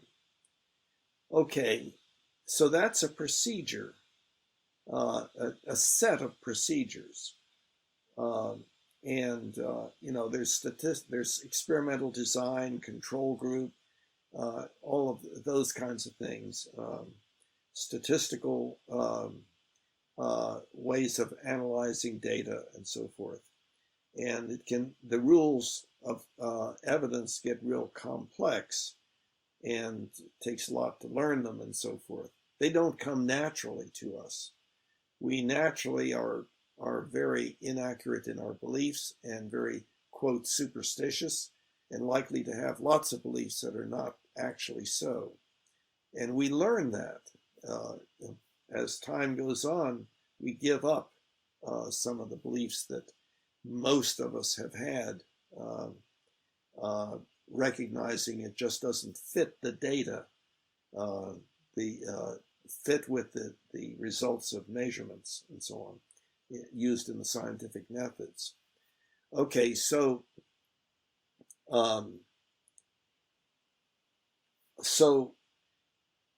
what we're talking about now in our discussion, about which we have significant disagreement, is a procedure that is, you're already shaking your head. Because I still don't agree with that statement. I guess there's an important, I guess you're omitting something extremely relevant that almost makes your statement about the importance of science and its ability to help us question our beliefs still makes me adopt that idea as wrong. Well, and I'm sorry. Say what the wrong idea is. I'm not following. Well, I think what you stated is correct about the natural world. However, you're omitting something we talked about last time, which is that most all of the beliefs that are relevant to PSCED and JCA are often beliefs that are not about the natural world and therefore cannot be addressed or measured or helped by the scientific method in terms of us questioning them. Okay, that's my point. I understand. I understand that. What you do in your daily life is not the results of examining the results of scientific studies, the scientific literature, and so forth. I agree with that. In certain areas, however, what we do, we learn it from others, and it has been learned by scientists and conveyed to others and conveyed then to us and so on. But there's a lot of disinformation and incorrect information and so forth and so on. Yeah, I don't know. I misunderstood. I don't understand what you said before. Can you say that again? You said that the scientific method, kind of doesn't inform our daily lives. I say that again, if you don't mind. I don't think I understand what you're saying. Well, because I think it is so evident that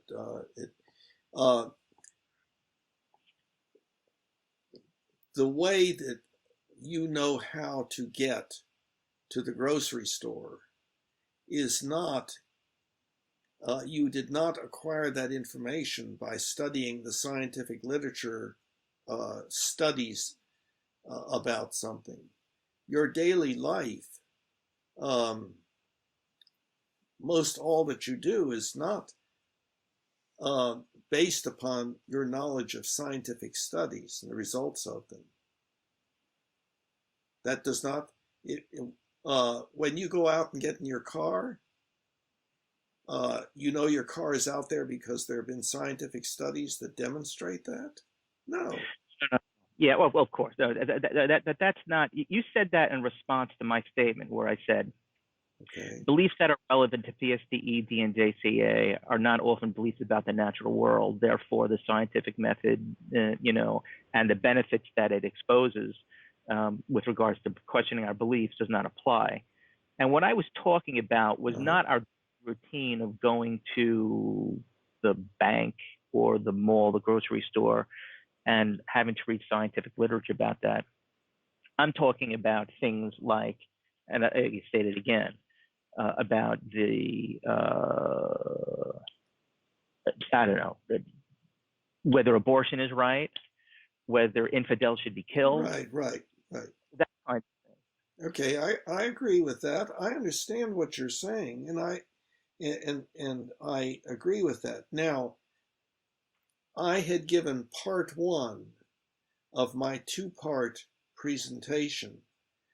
Part one was the use of science as a technique for improving the accuracy of belief. I'm saying that there is another set of techniques that has to do with a different realm of beliefs, and what it is discussion of a certain kind, not what did I say that seemed wrong? Well, I'm anticipating where you are going with discussion, but I'm keeping it open. Okay, that might be a problem. I'm hopeful when you said, but of a different kind. That's why my eyes shot up. I said, well, what kind of discussion? Okay.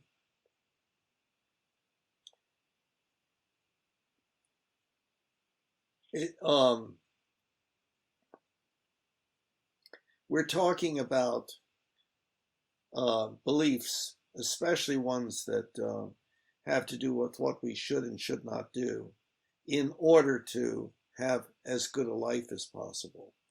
And some people believe that one thing, some people believe another. This technique that we humans have begun to arrive at and is becoming increasingly popular, or not popular, but increasingly recognized as appropriate and much needed, is the sharing and comparing of ideas with the goal of the intermediate goal of identifying where there is difference in those beliefs, and that goal being under the goal of the development of as accurate beliefs, accurate existential beliefs, and optimal ethical beliefs as possible. Accurate existential beliefs, meaning beliefs about existence, which, if those beliefs are incorrect, lead to mistakes, such that what we were planning to do didn't work out. And then optimal ethical beliefs would be ethical beliefs. You're shaking your head. Optimal ethical beliefs would be beliefs consistent with the Humanian ultimate ethical principle, let's say. Now, it wouldn't have to be. It could be, if the ultimate principle was to promote the greatest diversity of species on our planet, then we should get rid of one species, and that's us. But I don't adhere to that. So I think after that statement on its face. What? Which one? Which one? What you just said about discussion to develop accurate existential beliefs and optimal ethical as optimal ethical beliefs as possible. Because you're taking out an objective measurement such as a scientific method, and still injecting this idea of accuracy, that's dangerous. I mean, that's just wait. Let me just finish. If I tell you that the grocery store is around the corner to the right, let me finish my example. Let me finish my statement.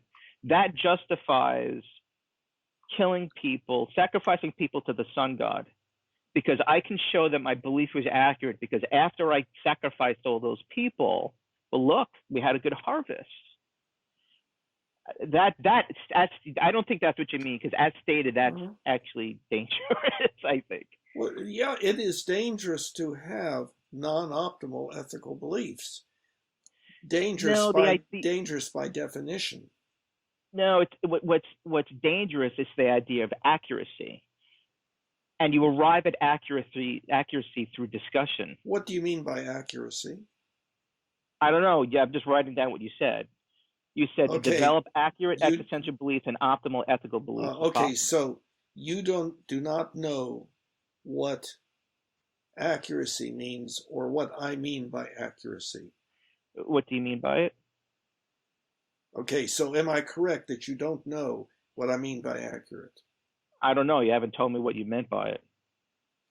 I have a number of times in the past, but it has gotten past you, I think. Let me try again. Okay. Now, we're going to limit this to existential beliefs because it gets more complex with ethical beliefs. Existential beliefs about what is and so forth. A belief is accurate. Well, hold on, Bill. No. You have to do it to ethical beliefs. No, because your please, Bill, the statement is about ethical beliefs, not existential beliefs. No. We're talking about the word accuracy. Well, no, but you need to talk about accuracy in the context of this statement. Ethical beliefs are a different kind of belief. Are different kind of ethical beliefs. They offer. We need to have a different kind of measurement than the scientific method. We need to use discussion. We need to develop through discussion. Then maybe I don't understand what you're saying. Those are my words? No, that's a summary. I wasn't able to keep up with your typing. Well, there's something, I'm sorry, there's something going wrong here. But please, let's go back to what you asked me to do. And to explain what accuracy means. This is an example of building. I have to capture what you stated correctly about ethical beliefs. You stated something about the scientific method being relevant to allowing us to question our existential beliefs, and then you went on to say, well, we need a different kind. So the scientific method doesn't really work for ethical beliefs. There's a different method. What is that method? No. Now, this is covered in my book 1, in the longest chapter there. It is covered, and but it's not an easy thing. But could we just stay for a minute with my trying to do what you requested me to do, to explain what I mean by accuracy? I was requesting for you to do it in the context of ethical beliefs. If you're going to restrict it to existential beliefs, I'll put it in another section. Go ahead. But see, our ethical beliefs are dependent upon our existential beliefs. That's the problem. But that's going. I believe further. that. We first, huh?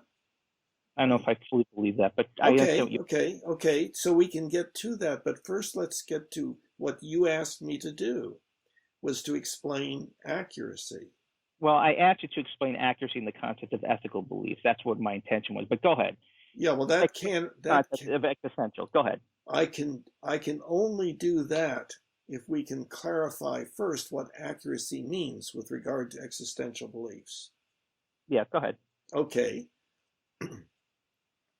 A belief is accurate to the extent that predictions based upon it turn out to be what actually happens. That's a probabilistic thing. And it can involve our behavior. Like, if my belief that the grocery store is around the corner to the right, then when I turn around the corner to the right, I will find the grocery store. So that belief then is accurate. Now, all of that's probabilistic Yes.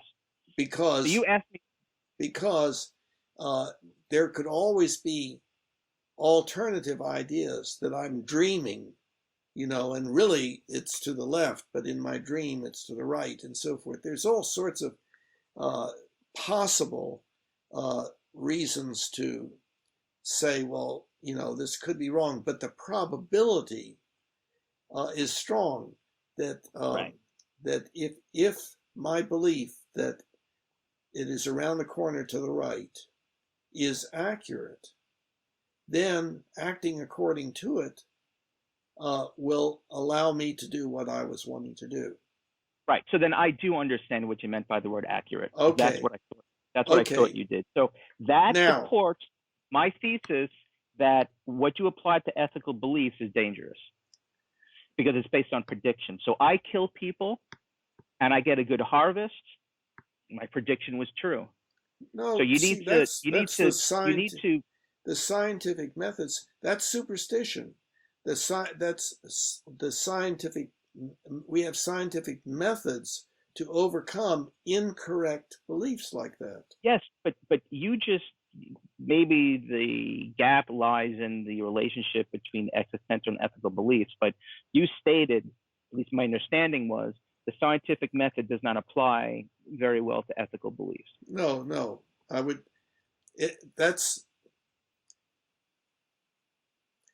Well, it depends on what you mean by apply. Let's go ahead now and discuss ethical beliefs. What my position on it is, and see whether you disagree with that or not. Mm-hmm. Okay.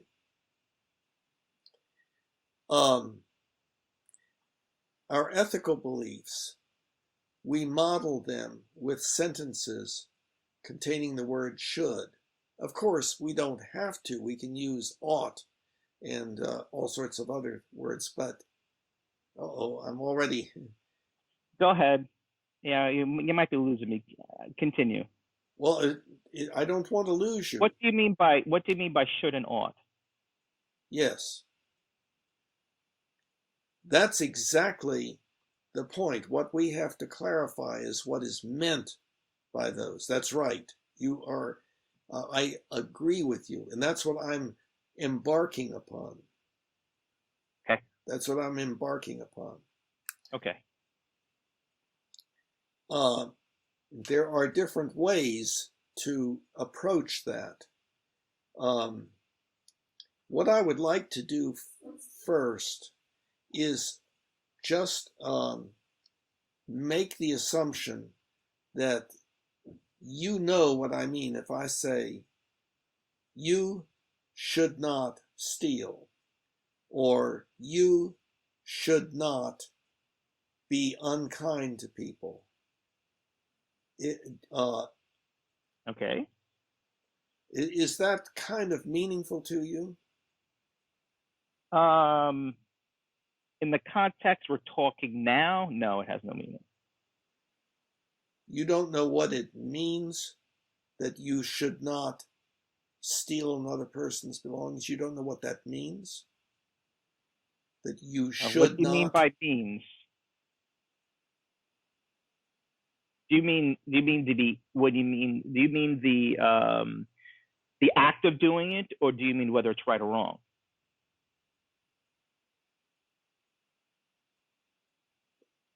Do whether you mean the the actual whether act? whether the act of doing it is right or wrong. No, I don't know what that means. Uh-huh. Okay, we To me, may that's be. an appeal to authority. Yeah, okay, we are. Yes, we are. I know where the problem is occurring. It has to do with the issue of the foundation of ethics, and that's a complex issue, and I have a minority position on it. The two positions that you will see advocated on the intellectual dark web and so on. One is that what you should and should not do is whatever X wants you to do, X being whoever or whatever is most powerful and ultimately like a deity. That's position number one. And they would say, if you don't have X, then there's nothing that you should or should not do. Okay, then you go across the stage to the other side, the side that does not believe that there is a watching, concerned entity that wants us to do things a certain way, but that it is scientifically and logically possible to show that there is right and wrong, even in the absence of God. I I call do, bullshit on that. yes, well, I do too. I don't call it bullshit, but that's against one of my ethical beliefs, you see. Right. But Yeah. I have a third position, and it is that know that the phenomenon of ethics, of beliefs, what one should and should not do, is a naturally occurring product of a social species like us humans or chimpanzees or dogs or whatever. And it is the feeling of, although I would otherwise naturally want to do such and such and therefore do it, I say, oh, no, I shouldn't. Or I should do this other thing. And it is a state, a motivational state that is produced by the culture that surrounds the individual. And that culture initially is mother or mother and father and the family, and then the wider culture, one's peer group, and so forth, on to even potentially a worldwide culture that is kind of coming into existence, not very far along, but that leads us to think about things like human rights. It used to be that rights had to do with rights of citizenship, rights belonging to members of our tribe. But now we're talking about, well, if you are a human being, you have certain rights. That's something new on the scene. And it's because we increasingly are seeing ourselves as a global species. Okay, so Can I respond? well, You okay, done? so what I'm so it is that motivational state that is produced by the interaction between ourselves and our local culture that essentially is such as to produce some adherence to certain basic behaviors within that culture. And that can vary markedly from culture to culture. What is appreciated in one culture may lead to beheading in another culture. But that's what we're meaning by should. You should or should not do such and such. So that's the third position. It is not scientifically verifiable, that proposition. However, there's an exception, and that gets back to the very basic thing that you were asking me about. So it's not based upon God or goddess or something like that. It's not based upon that it is scientifically discoverable. but it is something produced in all of us by virtue of our being a social animal and being reared and trained within a subculture, culture, ever widening culture, and so on. Did Yeah. anything I said there seem incorrect? Yes. Okay, tell me what it was. I think position 3, I get what you're saying. Uh-huh.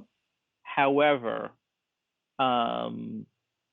there are many, many belief systems that are postulated initially by the mother, father, family, and then in the future by society that hundreds and hundreds of billions of people don't do.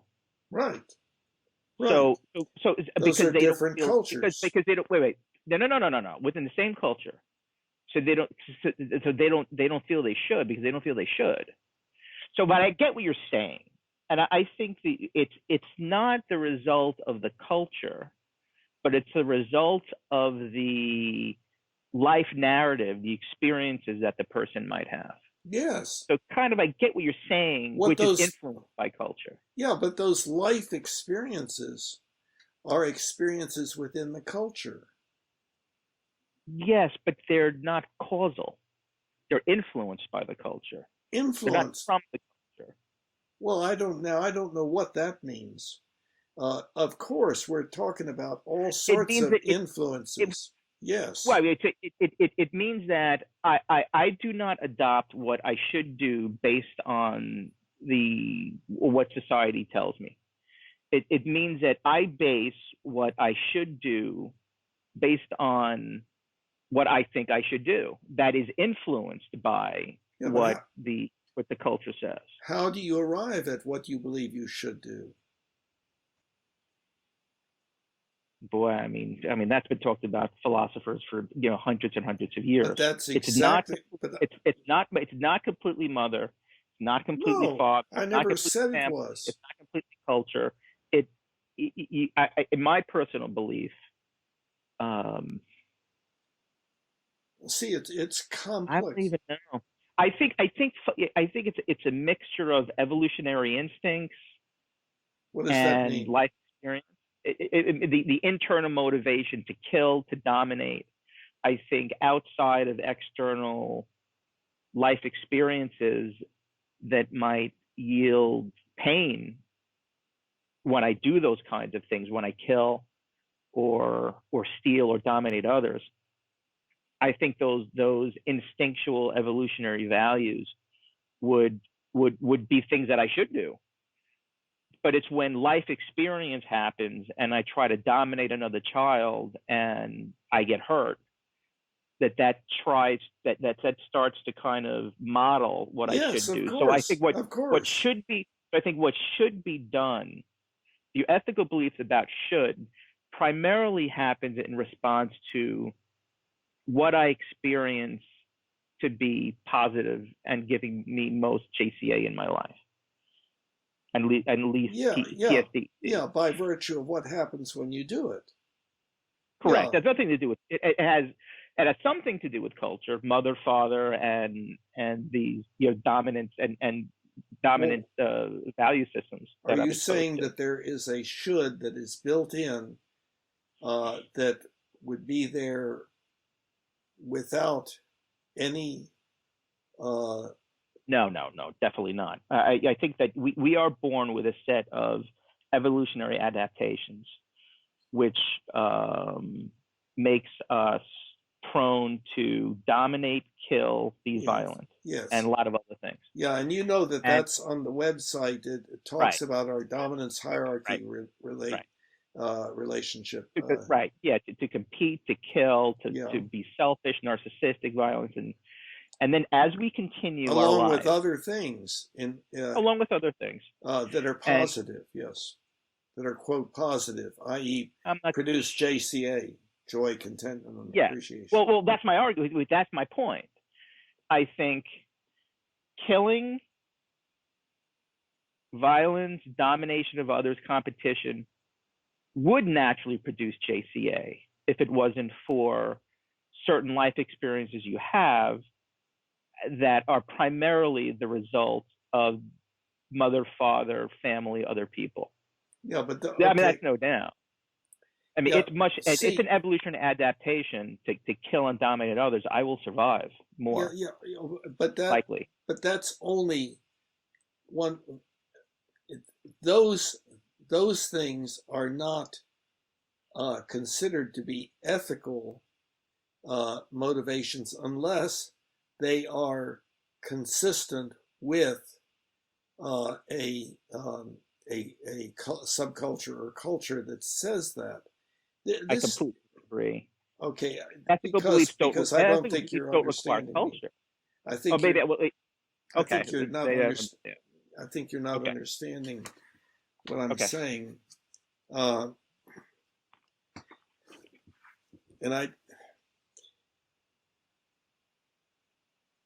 what are you saying then?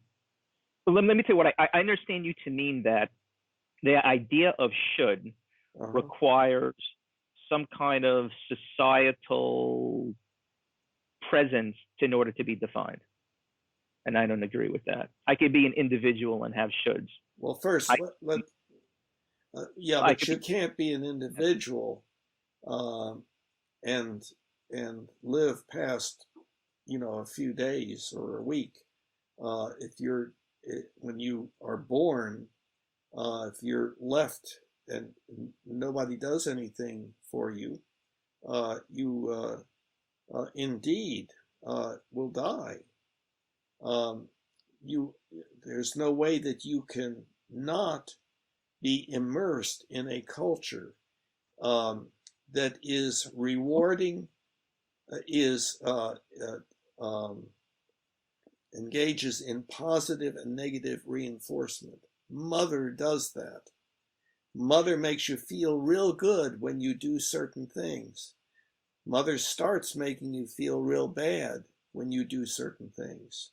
You learn that you should do certain things and should not do other things. And then you begin to learn that also with brother and sister, older brother and sister, and so on. I'm oversimplifying, of course. Yeah. And see, another thing that happens is because of our child rearing methods that involve so much in the way of punishment, that produces oppositional behavior. So some people then develop a strong oppositional tendency toward anything that they feel is imposed upon them. And so they say, no, I should not do that. If you want me to do it, I should not do it. I will not submit, and so forth. It gets more complex than that. I understand. That's still ontologically irrelevant. I can have should outside. I could have, I should. You don't need mother and father or society to give you consequences of actions. That happens by through the nature of existence. Okay. So I feel good when I eat something. Mm-hmm. The baby feels good when it eats something. Granted that the baby cannot be fed without the mother. Yes. Okay. And through the act of being fed, they realize that screaming, maybe, I'm not so sure about this, but it's very early, gets them fed. Mm-hmm. But the same thing could happen, with an inanimate object like, I don't know, a bowl of, a puddle of milk. No, I understand. What you're talking about is something like this, I think.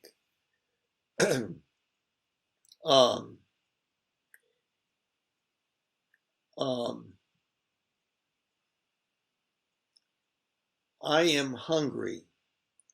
I want to make this hunger go away.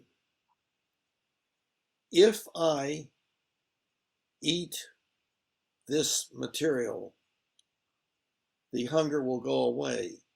Therefore, I should eat this material. In other words, the sentence with the word should in it has in order to at the end in parentheses. I should in order to, I should in order not to. and so forth. I would probably say that that's probably right, but it's I don't think it's as cognitive as you're making it. I think No, it's no, I'm not conscious. But yeah, I would totally, agree with that. totally non-cognitive. Right. No, I see. Here was an example of miscommunication and of incorrect interpretation of what the other person was saying. In no way was I saying it was cognitive, that a person would say to himself or herself, Right. I should eat this cereal because it will make me feel less hungry or something like that. Right. No, It people don't strengthens do the that. motivational state Yeah. Now the or weakens the motivational state. the when one has an ethical belief, there is a motivational state that is produced by the activation of that ethical belief.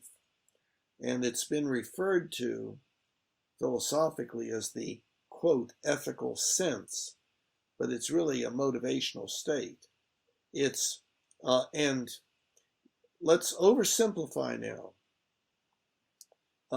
Let's say I want to eat that cereal, but it belongs to my brother.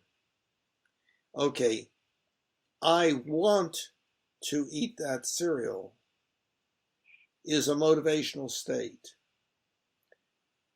I should not eat that cereal produces a motivational state to not do it. And it depends upon which one is stronger.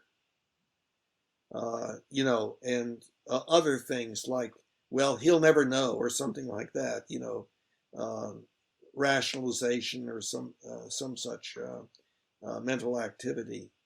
But the motivational state that accompanies an ethical belief, referred to as the, quote, ethical sense, is the motivation to do what the statement says should be done. But these do not have to be thought in terms of words. That's No, I not know, and okay. that's neither here nor there. So yeah, Okay. of course we Okay. agree on that. Okay. I was kind of stuck on Okay. does the word should Uh-huh. does that word have any relevance outside of some type of interpersonal societal construct? And I was about to say probably not, but it does. I don't think that I think that the idea of should, the motivational state, is established by the consequences and the results of actions, which may or may not be the result of any interpersonal or societal consequence. You Well, don't need them. okay. There might be Let me give you let me give you let me give you you let me give you an example to help clarify it. You're right. There is linguistic uncertainty or ambiguity here. right, exactly. Okay, you may find out without anybody telling you that putting your hand on the stove when it's part of it is kind of red Right. produces pain. So therefore, you could say, I should not put my hand on the stove. But that is true, that you could use the word should for that. That's not what is customarily thought of as ethical, even though the same word is used. So the Yeah. word should, I'll give you another example where the word should does not have the ethical meaning. Well, according to this map, it should be just around the corner. Right. See, so that's an existential belief but it's stated. Our language is very ambiguous. All right. So then let me take the most one of the Because horrible examples I could. Go ahead. because again of the different meanings of our words, you see. So Yes, of course. so that a But misunderstanding could be there. Well, you think that going around the corner that that's an ethical belief just because the map says that it should be around? No, No, I would not. it's just like a waste of time to talk about that stuff. Of course, of course, I agree with that kind of language. But so, Okay. just trying to think of. Firstly, I'm trying to think of, nah, I still, don't think so. I just think, let's take something really, really horrible. The first of which I probably could not say because it's being recorded. So let me take the next horrible listening I could think of. Okay. A 3-year-old kills their twin brother so he can get more milk or he can get fed more. Now, the evolutionary, the actual consequence of that, notwithstanding any type of empathic sense that might be built into a person, which after having a 3-year-old, I can tell you is very undeveloped, the empathic sense in children. So I think what would happen in that situation is that the child who's the murderer would experience that to be a very positive event, which would increase the likelihood of him having a motivational state that he should kill people and for his own benefit. So again, I don't even an ethical belief, which I think we could say ethical belief of a child killing a child is wrong, but even an ethical belief can be defined outside of societal constructs. Well, part of the problem is the example that you gave is essentially an impossible one, because you would find that if one child killed his sibling, the reaction would be enormous. There would be a lot of intrafamilial distress. The child is not going, the child seeing his mother crying and how could you do such a thing? And no, I don't mean no. The kid got away with it. The kid was walking alone. He pushed the kid over the edge and said, I don't know, my brother ran away. Yeah. I don't know what happened to him. He would see the pain and suffering of his mother, which might be contraindicated to his feeling of it be a benefit. But okay, so he got away. I see your example of the one in which he got away with it. Blamelessly. Now the problem here is you're talking about a 3-year-old child, right? I was even thinking of even extending that. Let's talk about a teenager. I mean, I think this is one of the way murderers are. No, a 3-year-old child. 3-year-old child. Let's take a 3-year-old child. Yes. Okay. Fine. Okay. Now that 3-year-old. I don't think we have to. Go ahead. That 3-year-old child has been enmeshed in a culture within at least the family that has strongly emphasized how we treat one another. I'll grant you that. Okay, so that child is going to have some kind of that the child is not likely to feel unambivalent about pushing his sister over the edge. It is very unlikely. If that were to occur, it would probably be the development of a really significant psychiatric disorder, a complete lack of empathy, maybe maybe an autism spectrum disorder, or psychopathy, sociopathy. The lack of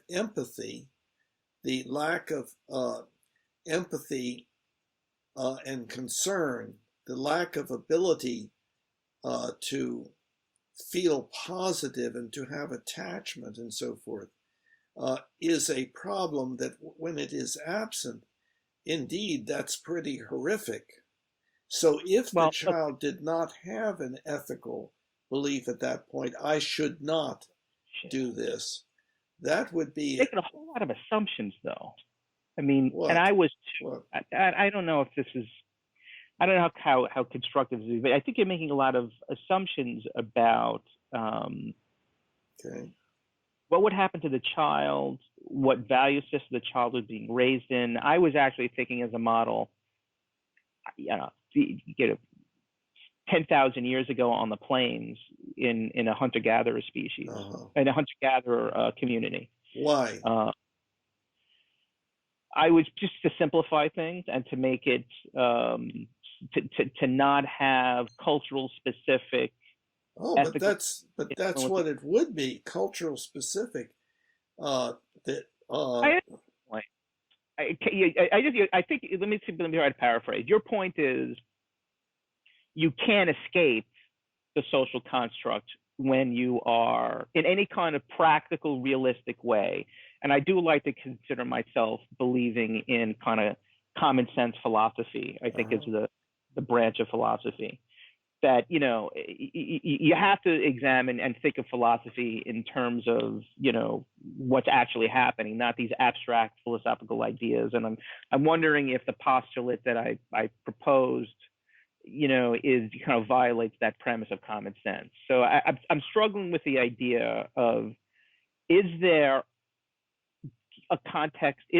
Can there be a definition of should outside of a social construct? And I'm not sure about that. I grant your statement that probably not. Well, no, I would say it differently. It is that by definition. Yeah, by definition. That I'm even less sure. See, I should not put my hand on a hot stove. That was not an ethical belief. I should not hit my brother is an ethical belief. It's a different word. One was acquired by just direct experience and experiencing of pain and negative reinforcement by the environment. But the other has to do with the reactions of those surrounding the child. Right. And right. Well, children certainly can be trained to be quite hostile, and they can be trained to be very non-hostile and very supportive and so forth. I propose we use a different word then. Okay. I think a better word than should be permitted and not permitted. Oh, I didn't say. Excuse me. Should. See, now here that's a different use of the word should than what I have been using. You're talking now about how it is acquired. I'm saying that the way we linguistically model our ethical beliefs is by sentences that have the word should in them, although they can have other words like ought and so forth. And sometimes we say, you'll be sorry, or things of that sort. So linguistically, we have all sorts of ways, many of them quite poetic and metaphoric, of modeling our ethical beliefs. But if we're getting back to just what our ethical beliefs are, then the definition, the way that we have generally thought about them, we humans, has been primarily as an act of obedience. In other words, that one acquired beliefs as to what one should or should not do based upon the obedience to or the pleasing of authority. Okay. But So then let's do. on the other hand, see, I think the new ethics that is Humanianity is the ethics of the social contract, which is still a social phenomenon, but it's I should do this because we have agreed that that's what's going to work best for all of us, and so on. So Now that's an emerging, very, right. very infantile at this point ethical uh, method of arriving at ethical beliefs. But it is growing. It is growing, and that's why democracy has appeared. Which is not. It's Yeah. still primarily authoritarian in the money buys it and so forth. Getting I all of think that. there's just maybe we just say I think there's a fourth and fifth position with regards to the definition of should. The fourth Okay. position being I think I should do it independent of a social construct, and the fifth position is what I think I should do on the basis of the social construct, which I think actually is the first No. three. This might be the first three. Delete five. I just think four is possible. Now that I think four is possible, I only had two. You had three.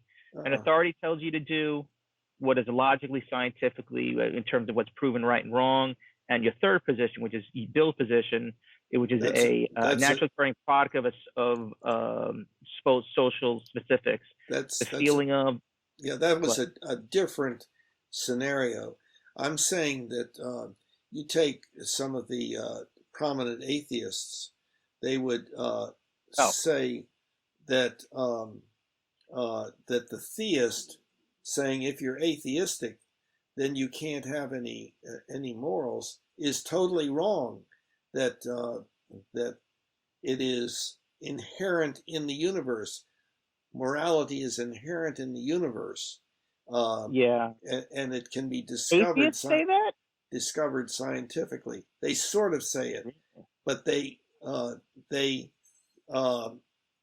what they do is they essentially say, well, if you disagree with me about that, then you must believe such and such, which would lead to great shame. You could. Yeah, the bottom line is I'm splitting hairs here. I don't think I regret going down, and I'll grant you position three. I see what you're saying. That Okay. The ethics is a motivational state surrounding the individual. It's defined initially by the mother, father, and family, and some kind of larger social construct. Yeah, not defined, but produced. Yeah, you're right. Produced. Mm-hmm. Yes. Mm-hmm. Yeah. Okay. So now, there is a phenomenon here that relates existential beliefs and ethical beliefs, and this is on the website and everything. I have used the example, and may not be a good one, that I am holding a gun on a man, pointing it at him. And I say to myself, I should not pull this trigger. Okay, that's an ethical belief that I am modeling with that ethical sentence, right? I should not pull this trigger. Hold on a minute.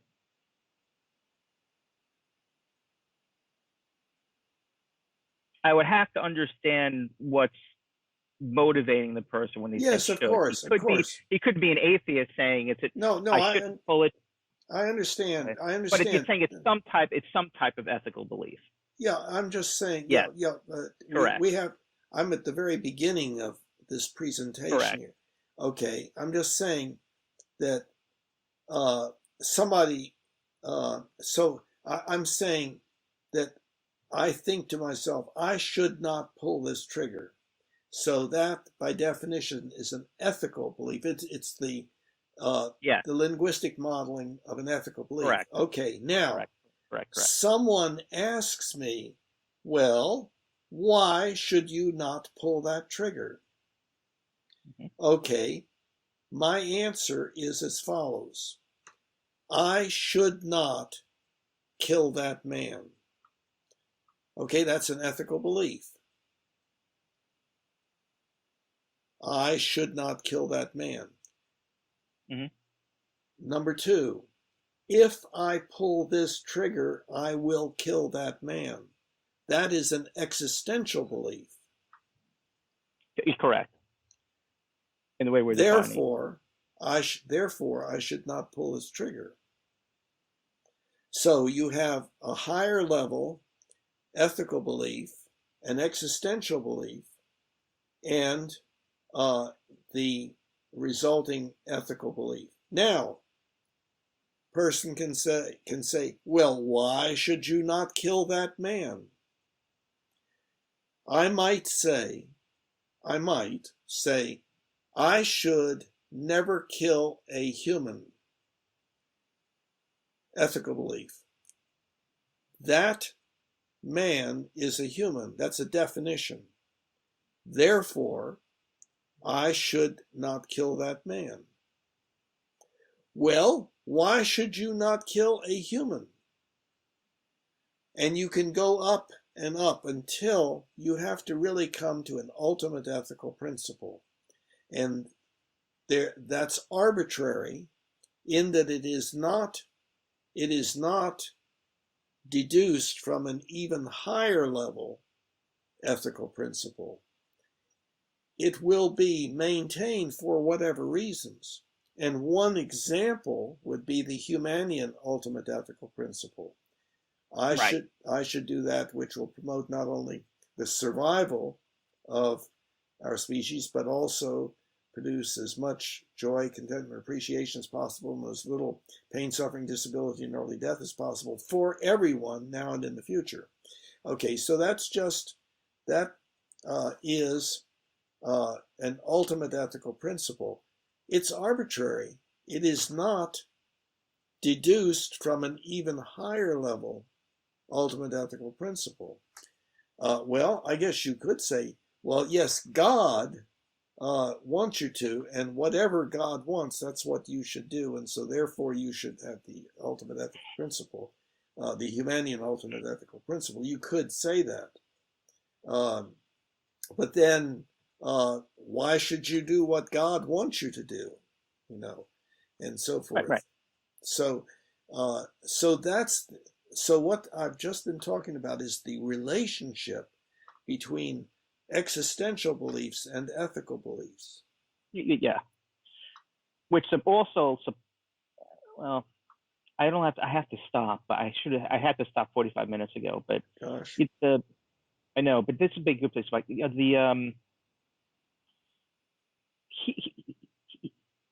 again, I think here's my main concern with the thesis as I understand it now, with regards to the establishment of the validity of ethical beliefs being on let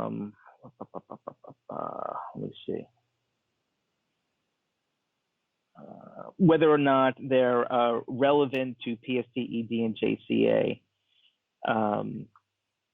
You could use the same sequence of thought, even using the Humanianity ultimate ethical principle, I think, to substantiate ripping out somebody's heart to the sun god, and what the Aztecs did. And would those be accurate beliefs? I think there is indeed a sun god. Yes. I see. But this is exactly my point. There are beliefs, and firstly, this is exactly why the accuracy of the belief, I kind of question the importance of that in this thesis, because there are phenomenological beliefs, of one which there is a sun god, that you cannot with any kind of methodology show them right or wrong, true or false. Wait. Go ahead.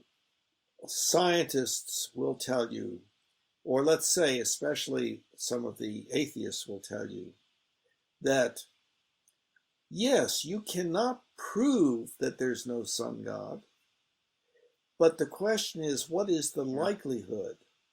Now, what Yeah, they I'm familiar.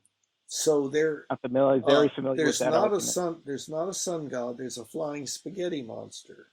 Yeah, That's but no, but you uh, see, but that presupposes that their phenomenological experience of the sun god is is mine, and it's not. And I've defended. I forgot his name. I think his name not Tim. This other guy who had an experience. He had a past life experience, and that's how he interprets it. And he was yes, ripped yes. apart by all the atheists. It's just like, unless you could go inside this guy's head and get his experience, you cannot show even the likelihood that it's true or false. They're basing their likelihood on whether the sun god exists or not, based on their phenomenological experience of reality, which is just as valid as a person that's not, Okay, that has a different okay. experience. Is it possible for a person to have delusions and or hallucinations? Sure, atheists have them all the time. They don't believe in God. Uh, You see my point? no. Is it possible for My point is based on let my me ask, phenomenological experience. These atheists are deluded. That's my is point.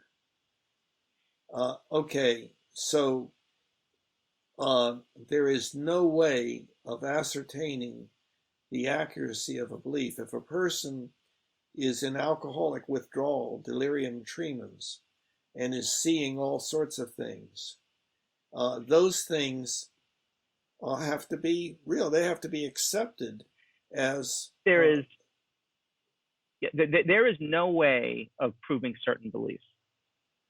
we're not. When Yes, when when not as right proving, not, when but that's the whether they likely. exist or not, Right. or Proof. yes, Proof is something in logic.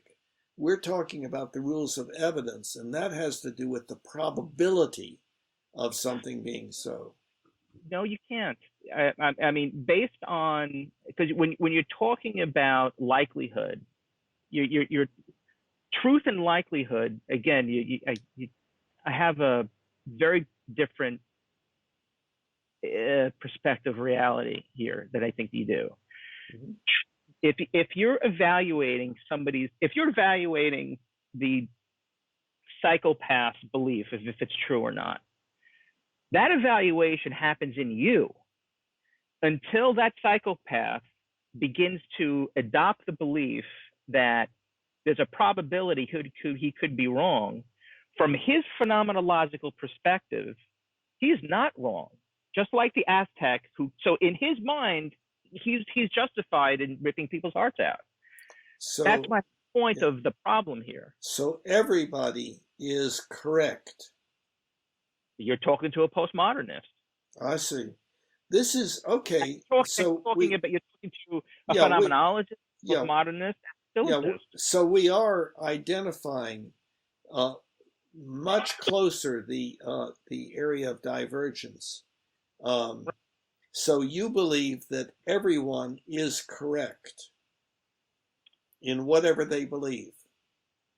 Everyone is correct within their phenomenological construct. Correct. No, Truth okay, that. exists inside the phenomenon. Now Truth is wait a minute. different. Wait.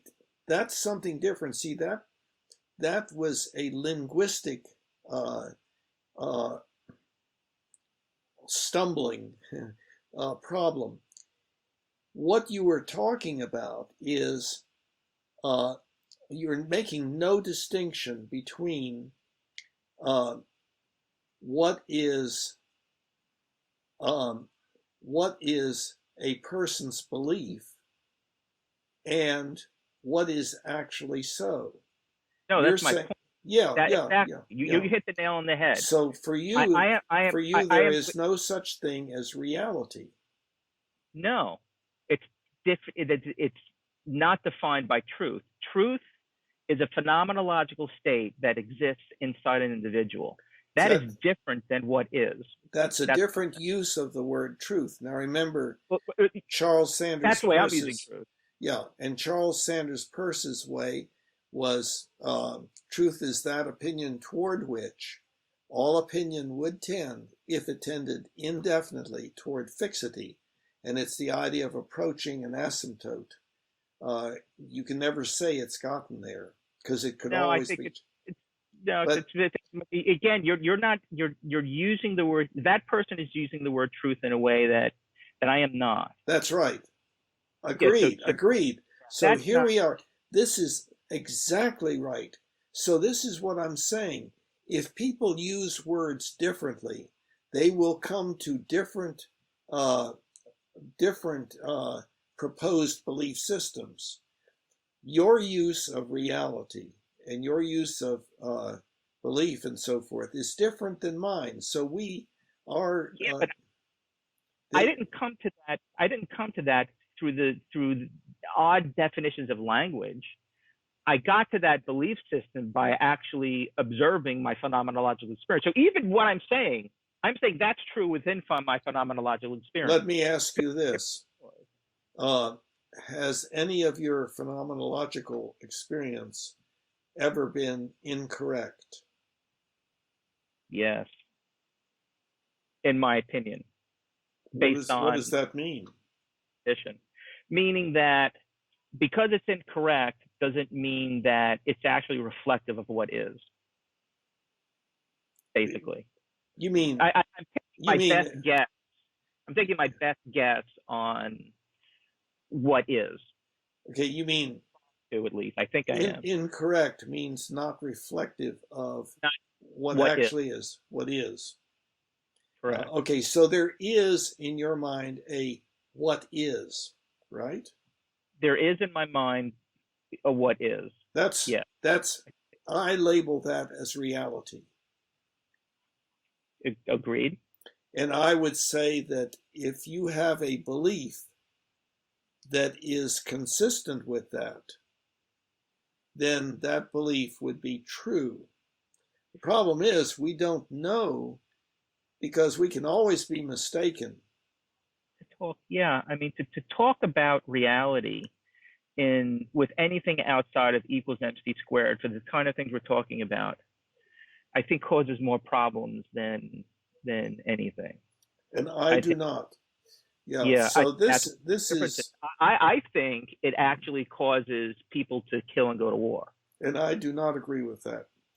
Yeah, I I think that that killing and completely. going killing and going to war is a part of our tribalism, and our tribalism um, for us humans is you have got to conform to the behavior of our tribe.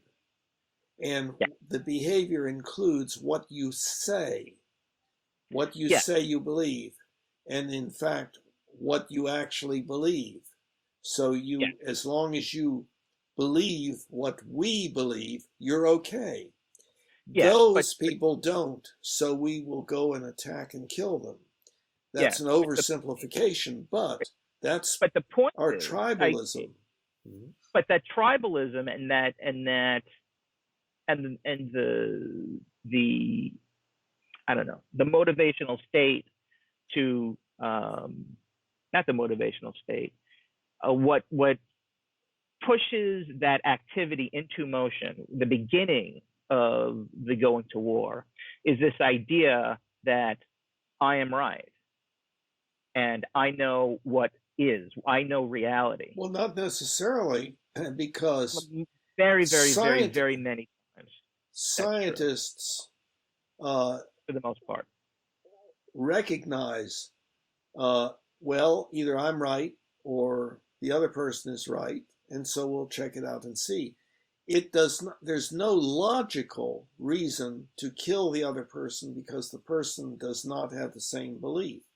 There's a tendency to do that, maybe ultimately, because of our tribalistic idea that our beliefs uh, um, define our consistency with membership within our tribe.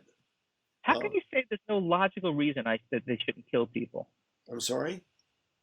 How can you say there's no logical reason that they should kill people? I don't think I said that. Oh, I think that's what you said, that because you have difference of opinion, there's still no logical reason to kill people.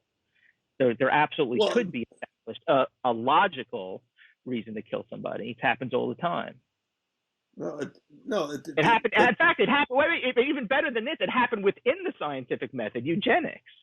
yeah, The okay. Nazis used it to kill, hundreds of thousands of people, and they were logically justified scientifically. That's getting to a different issue. We're talking about murder and so on, and it all depends upon word usage, how you define something. But at least we are getting down closer to the area that we actually diverge. Oh yeah, I agree. I am, yeah. and it does have to do with this postmodernism versus non-postmodernism. Now, let me ask you though. Moreover, that nihilism versus non-nihilism. Earlier in your in this session, you were saying. Continue though. I really got to go. Early in this conversation, we just got to make it fast. Right. Earlier in this discussion, you were saying that you did not believe that discussion of difference of opinion with the goal of agreement, i.e., finding where we disagree and why and so forth, was valuable, and you really were not interested in doing it. Have you felt that this conversation was non-fruitful? First half of it was. I think once we had that we kind of really took a look at what was happening within this conversation, then it became much more beneficial. I think. I think at that point it really became. I felt, at least, it stopped becoming about coming to an agreement, and it started to become the exploration of ideas, and that I found very beneficial. Before, I felt that it was about coming to agreement, which was. But that's what I was asking you. Where do we disagree? The idea was that disagreement. That's where we need to look and discuss. And you were saying, well, no. Think, yeah, I mean, I think if the next 5 discussions we have is about I know you're clearly not a postmodernist. I am. If that old 5 conversations about trying to get me to not be postmodern, that is, instead of just looking at the ideas independently of coming to an agreement, I'm going to have the same problem during those conversations too, as I had in the beginning. I'm fine exploring ideas. Are you committed to remaining postmodern in your beliefs? Are you committed to that? Huh? No, definitely not. Definitely not. Okay. But I think that I am. Well, maybe you can convince me to become postmodern. No, it's not necessary. By the way, I can hardly see you because it's very, very dark. And is this better? No. A little. Hold on. Is this any better? Oh yeah. Okay. It's still not real good. We're almost done anyway. But yeah, I mean, I think if a change of belief system comes through the examination of ideas and a Socratic discussion, I'm fine. Okay. With great. But again, if we're having the conversation with the preconceived goal of coming to an agreement, and there starts to be a dominance, or I understand. That's what I'm right, and that's described in the challenge section of the home page of Humanianity.com. I think it'd be great. Yeah. Have you read that by any chance? I've read that at this point dozens of times. I see. The challenge yes. page? I see. Of course. Okay, well, that's what we're talking about. yeah, I think that yeah, the next conversation we have to be I don't know about maybe an examination of postmodernism, uh, having a phenomenologist, fundamental phenomenologist. I don't know what the contraction is. View of the world. Phenomenological. Yeah, phenomenological. Mm-hmm. I don't know if that's the right conjugation, but Yeah. solipsism Mm-hmm. perspective as well. Nihilism. I think those are all ideas. This again also because it's being recorded. Mm-hmm. I want to really make clear when I call myself a postmodernist, a solipsist, a nihilist, I'm talking ontologically. I am not Meaning, that. meaning what? Meaning the ultimate looked at independent of any kind of utility, looked at in the context of reality. Does ethical beliefs act? Is there a right or wrong, or is morality relative? That's what I'm saying. It's completely relative, and there is no right or wrong. However, clearly, I'm not that way from a utilitarian point of view. From a Well, would you utilitarian say that perspective, within there actually is a right or wrong. well, It's that I've adopted. within a culture, there is right and wrong, right? I think right. I think actually what it is that someone's definition of it's really position three. I think it's someone's idea of what they should do and what's right or wrong is a product of their experience. And moreover, I actually think from a utilitarian perspective that there actually is a right or wrong. That at least I would certainly adhere to. And those things, what is right or wrong is, and what is evil would be that which kind of really goes against cultural conditioning. Well, in some cultural conditioning, honor killings are the way to go. Well, I use a better example than that. I use Sparta. Mm-hmm. I say, yeah. if I was living in Sparta, once a year, I could go kill my slave. First, I could have slaves, mm-hmm. and if I killed a whole bunch of my slaves once a year in the culling, it would be congratulated. Or if I was in the Han's camps, Attila the Hun, I would get 7,000 slaves that I could kill and boil to death and do whatever I wanted with, Mm-hmm. and that would be so. But ontologically, is that wrong? Meaning, in the absolute definition of what is of reality, is that wrong? Absolutely not. It's just it's wrong to me. It's from a utilitarian perspective. It goes against me, but I think I have the ability to see in this larger picture.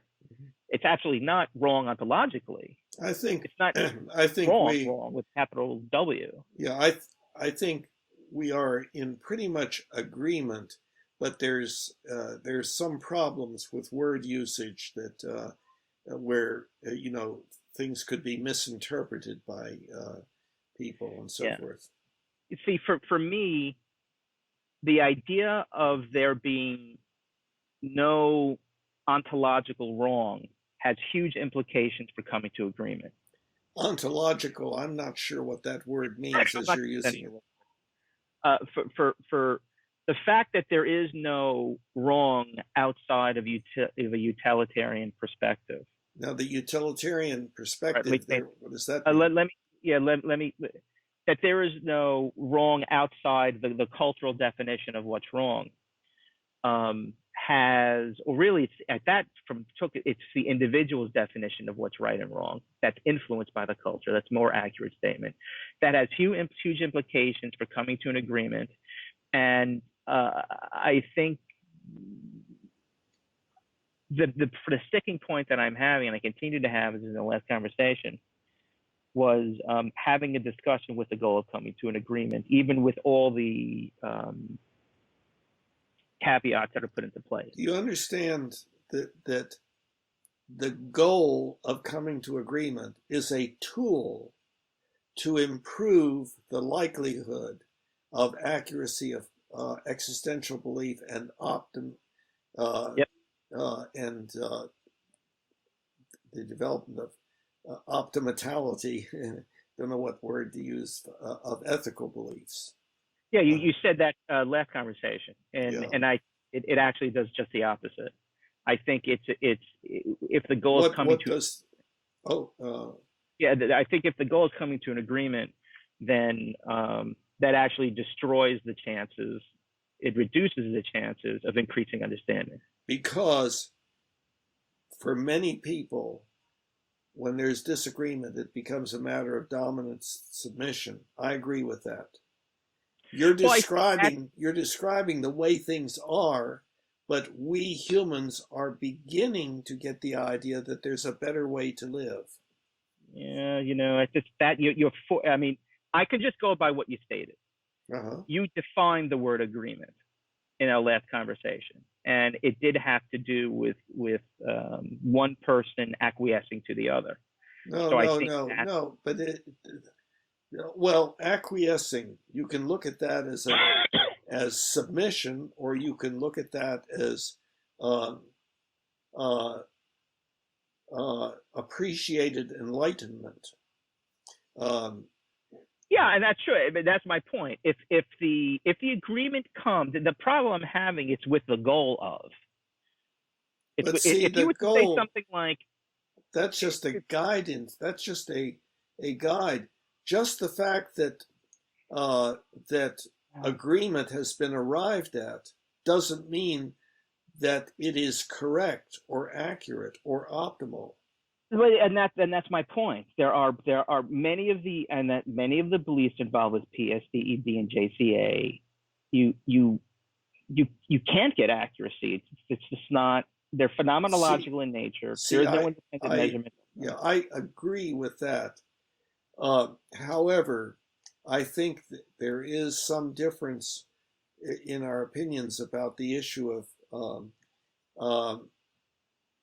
the reasonableness of believing certain things. Like it seems like you're saying, well, if I believe it, that's reason enough.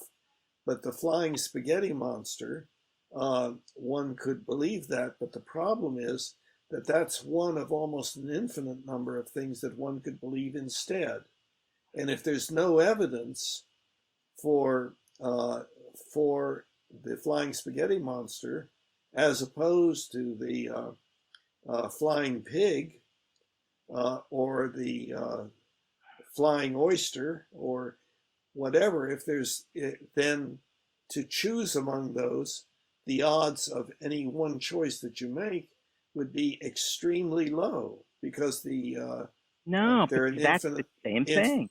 It's extremely low within your phenomenological understanding of reality. This is you cannot get around this. no, It's not possible. I'm not talking about a feeling of conviction that one is right. I'm not I'm not talking about that. a phenomenology is not a feeling. A phenomenology is the internal perception of reality. It's more feelings are phenomenological in nature. So are your thoughts. So are certain You belief know, systems. Even so certain existential beliefs, E equals MC squared.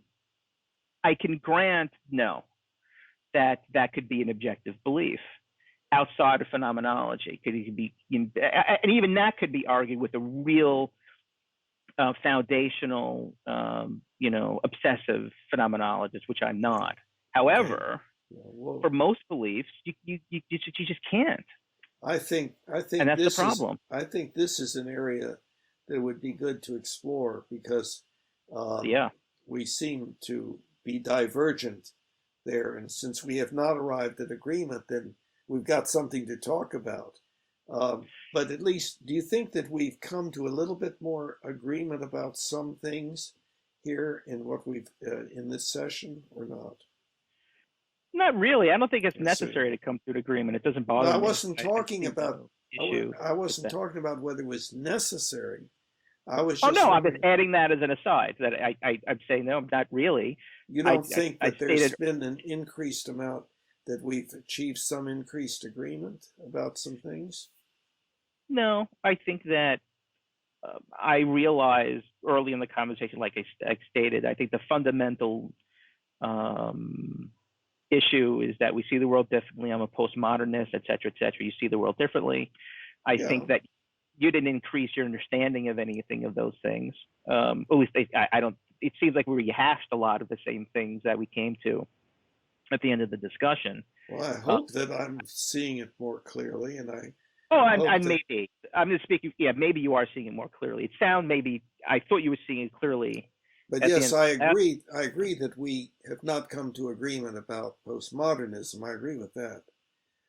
But do you not think that some of our discussion about existential and ethical beliefs and the motivational states and so forth, that there's more agreement between us with regard to word usage and what we're referring to and so forth?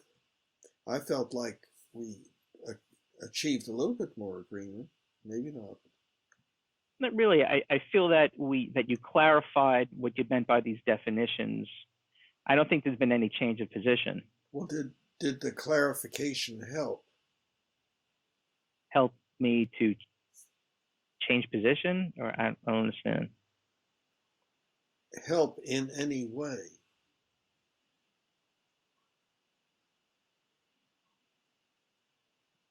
I feel like you want me to say yes, but I don't. Well, it would be Not nice, really. but if I mean, if you feel I like think that if you feel I like the discussion has been worthless to you, then I have to accept that.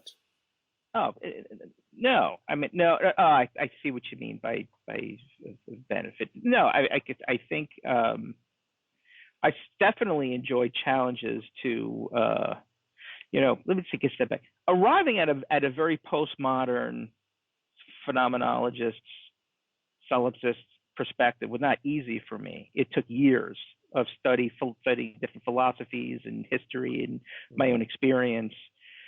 I didn't come to it lightly. It was very difficult for me to accept. I kind of begrudgingly accepted that this is the way I see it, and this is the way it is for me.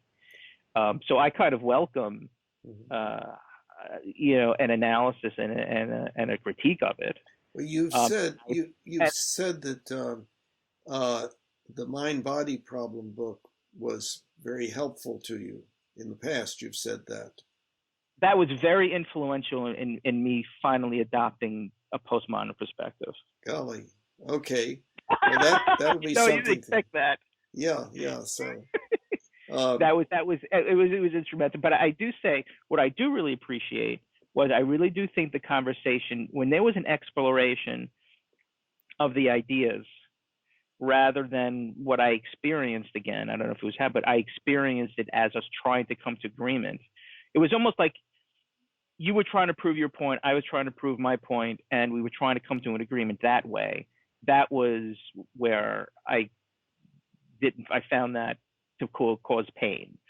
After we had that conversation and we changed to just examining the ideas, I think that's when it became more joyful, which was a good thing.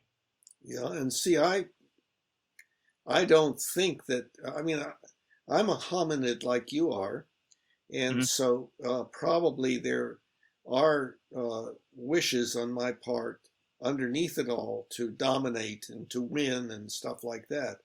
But my conscious, linguistically modeled ethical beliefs have to do with I want to be as accurate as possible, and I want to be as helpful as possible to my species before I die.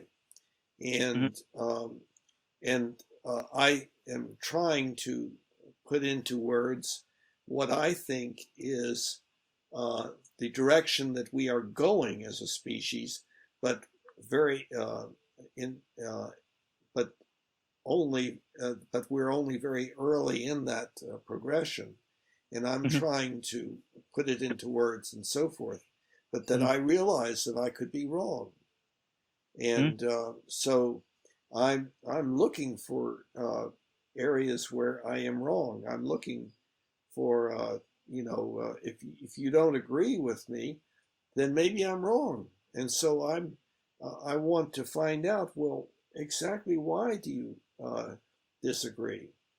Mm-hmm. If you and I have come to agreement about something, then probably we can move on to the thing where we don't agree.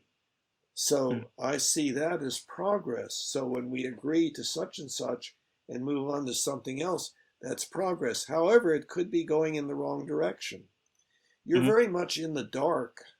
I wish that. Yeah. Well, this is gonna. I got to get closer to the window. It's the only light I have in this room. But I really have to go. But Yeah, I next understand. time, let's really do an analysis of, let's critique postmodernism Okay. and that whole idea. We'll Okay. get into phenomenology and solipsism Hmm. and probably nihilism also, which Yeah. from a non-practical perspective, I you believe in Yeah. also. We Okay, would need to understand what those words mean and all those everything. words So, mean. Yeah, we'll talk about that later. yes. All right, so next week, next Friday, 4 o'clock.